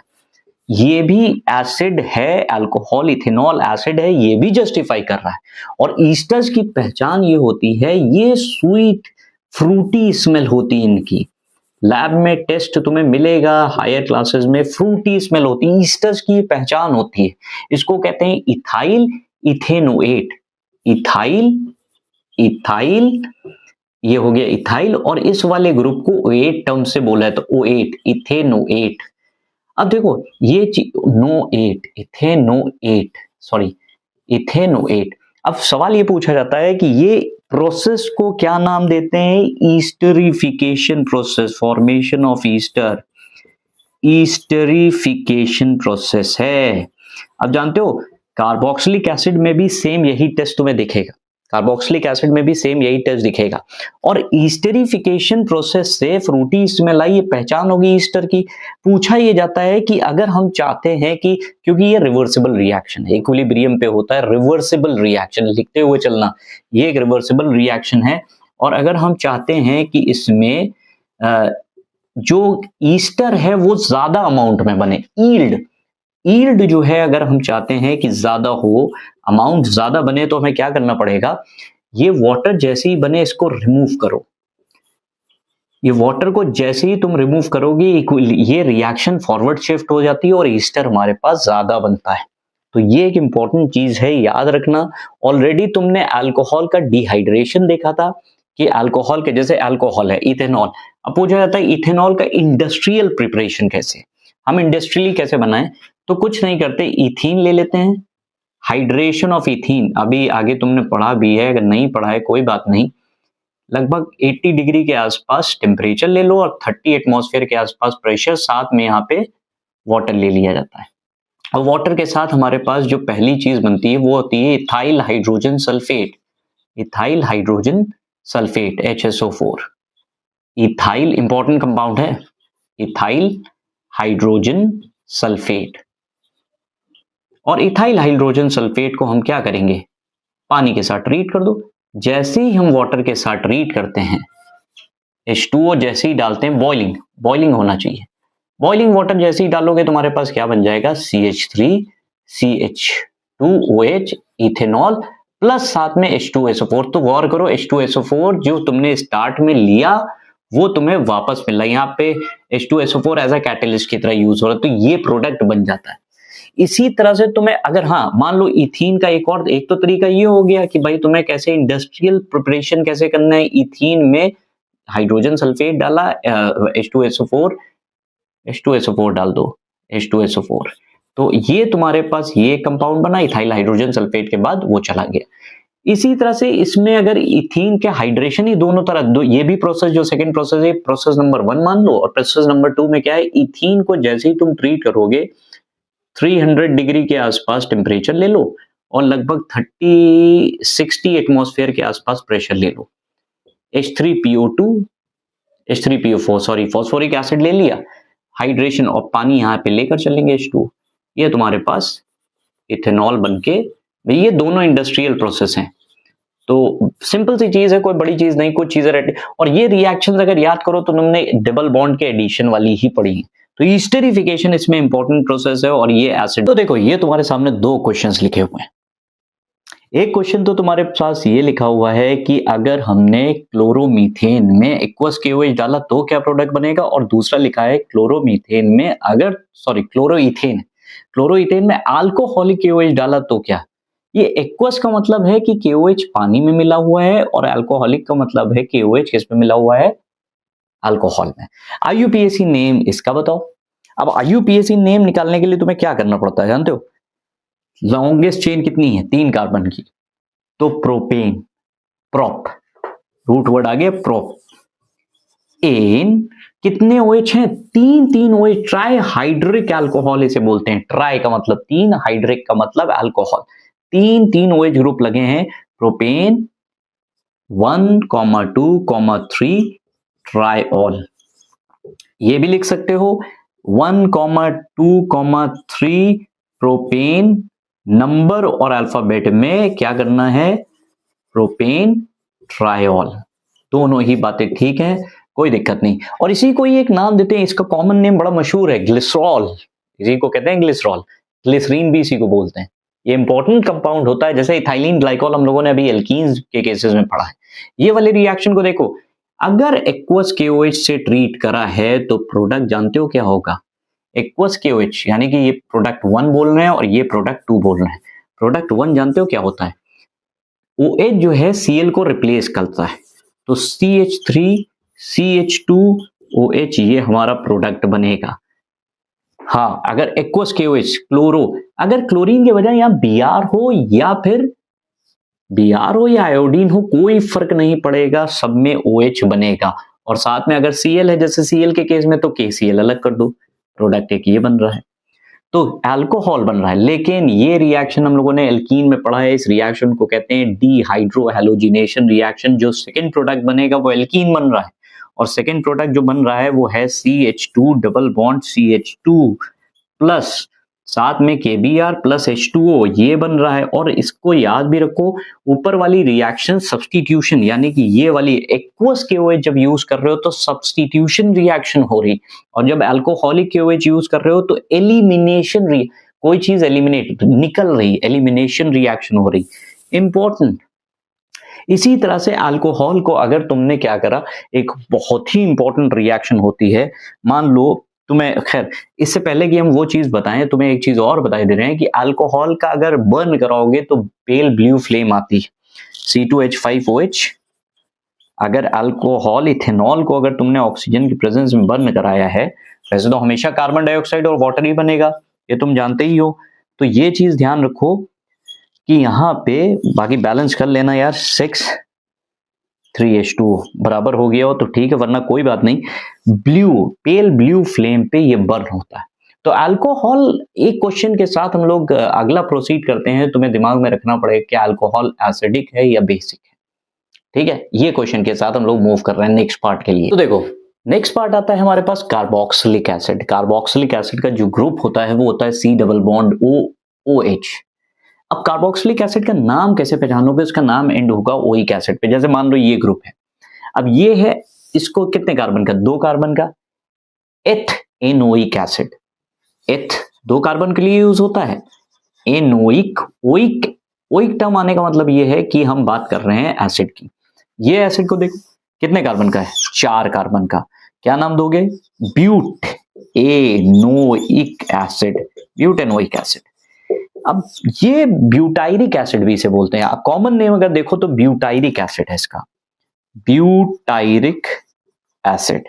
लेकिन जानते हो जैसे ये एसिटिक एसिड, इसका IUPAC नेम है, लेकिन इसका कॉमन नेम है एसिटिक एसिड। अच्छा, एक कार्बन वाले एसिड का नाम क्या होता है? जैसे मान लो ये लिखा है HC double bond OH, methanoic acid. एक कार्बन का मेथेन, लेकिन इसका कॉमन नेम ज्यादा इंपॉर्टेंट है, फॉर्मिक एसिड, फॉर्मिक एसिड। जब ये देखो ये डायोइक एसिड है, ऑक्सैलिक एसिड इसे बोलते हैं, ऑक्सैलिक एसिड है ये। तो तुम्हें ये पता है कि भाई हम किसकी बात कर रहे हैं?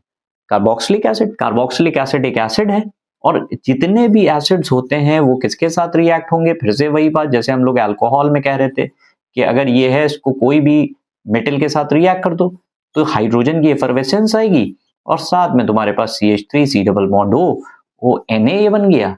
तो 2 मॉलिक्यूल इसके ले लिए, दो एटम इसके ले लिए थे, प्लस ये हाइड्रोजन की एफरवेसेंस आ गई, तो ये एसिडिक होता है। और ये एसिडिक ये भी है, मतलब कार्बोक्सिलिक एसिड अपने आप में ही एसिड है। और तुम्हें पता है एसिड है तो लिटमस का क्या टेस्ट देगा? Blue to red. Litmus paper blue वाले को रेड में कन्वर्ट करता है, ये जानते हो। एक इंपॉर्टेंट रिएक्शन इसकी ये होती है कि कार्बोक्सिलिक एसिड की, कार्बोक्सिलिक एसिड की जो पहचान होती है, एसिड जैसे एक तुम्हारे पास रिएक्शन आती है कि कार्बोक्सिलिक एसिड, तो हम जानते हैं स्टेरिफिकेशन, अभी हम लोगों ने पढ़ा है कि स्टेरिफिकेशन प्रोसेस होता है, बिल्कुल वही अल्कोहल वाला स्टेरिफिकेशन है, सेम वही चीज, कोई भी डिफरेंस नहीं होता, कोई भी डिफरेंस नहीं होता। हाँ, एसिड का जैसे कार्बोक्सिलिक एसिड है, तो कार्बोक्सिलिक एसिड में एक क्वेश्चन पूछा जाता है, what is glacial acetic acid? Glacial acetic acid important, what is glacial acetic acid? तो बताओ भाई, what is glacial acetic acid? जानते हो क्या होता है ग्लेशियल एसिटिक एसिड? अच्छा, लैब में जाना, तुम्हारे सामने जब लैब में जाओगे तो तुम्हारे सामने कुछ बॉटल्स लिखी होंगी छोटी छोटी, उसमें लिखा होगा dilute acetic acid. Acetic acid मतलब इथेनोइक एसिड की ही बात हो रही होगी। तो ग्लेशियल एसिटिक एसिड ऐसा क्या काम करता है? ग्लेशियल एसिटिक एसिड में पानी होता ही नहीं, एनहाइड्रस है, सूखा, उसमें पानी नहीं। और इसलिए क्या होता है कि जैसे उसका मेल्टिंग पॉइंट जो होता है, ये कह दो freezing point, melting point 16.7 degree के आसपास होता है। और जैसे ही वो ग्लेशियल एसिटिक एसिड में पानी है नहीं, उसका फ्रीजिंग पॉइंट जो है वो बहुत कम है, 16.7। जैसे ही इससे नीचे आता है क्रिस्टल, जैसे लगता है लेयर जो है क्रिस्टल्स की पानी के ऊपर पड़ी हुई, इसीलिए ग्लेशियर से जुड़ा हुआ है ग्लेशियल एसिटिक एसिड। एनहाइड्रस होता है, एनहाइड्रस का मतलब है कि उसमें there is no water, anhydrous. तो ये ग्लेशियल एसिटिक एसिड का एक इंपॉर्टेंस होता है। बाकी सारे एसिटिक एसिड में पानी मिला होगा, लेकिन ये ग्लेशियल एसिटिक एसिड में पानी नहीं, प्योर फॉर्म में। और प्योर फॉर्म की वजह से ये जैसे ही 16.7 डिग्री से नीचे, थोड़ा सा ये 17 डिग्रीज में भी लिखा हुआ है, ये ग्लेशियर की तरह ऊपर लेयर बना देता है। सिंपल कितना। अच्छा, एसिटिक एसिड इसकी बात करो तो ये एसिटिक एसिड 5 to 7% अगर है तो हम इसी को कहते हैं विनेगर, सिरका जो हम लोग यूज करते हैं, विनेगर। पंजेंट स्मेल होती, पहचान होती है एसिटिक एसिड की, पंजेंट स्मेल। तो ये कुछ चीजें हैं। और हिस्टेरिफिकेशन ऑलरेडी तुमने पढ़ रखा है, तो हिस्टेरिफिकेशन के बारे में बात करना, क्योंकि अल्कोहल्स के बारे में ये डिटेलिंग हो चुकी है। तो ये कुछ चीजें हैं, इनको पढ़ लो, इससे तुम्हें हेल्प जरूर मिलेगी। Thank you.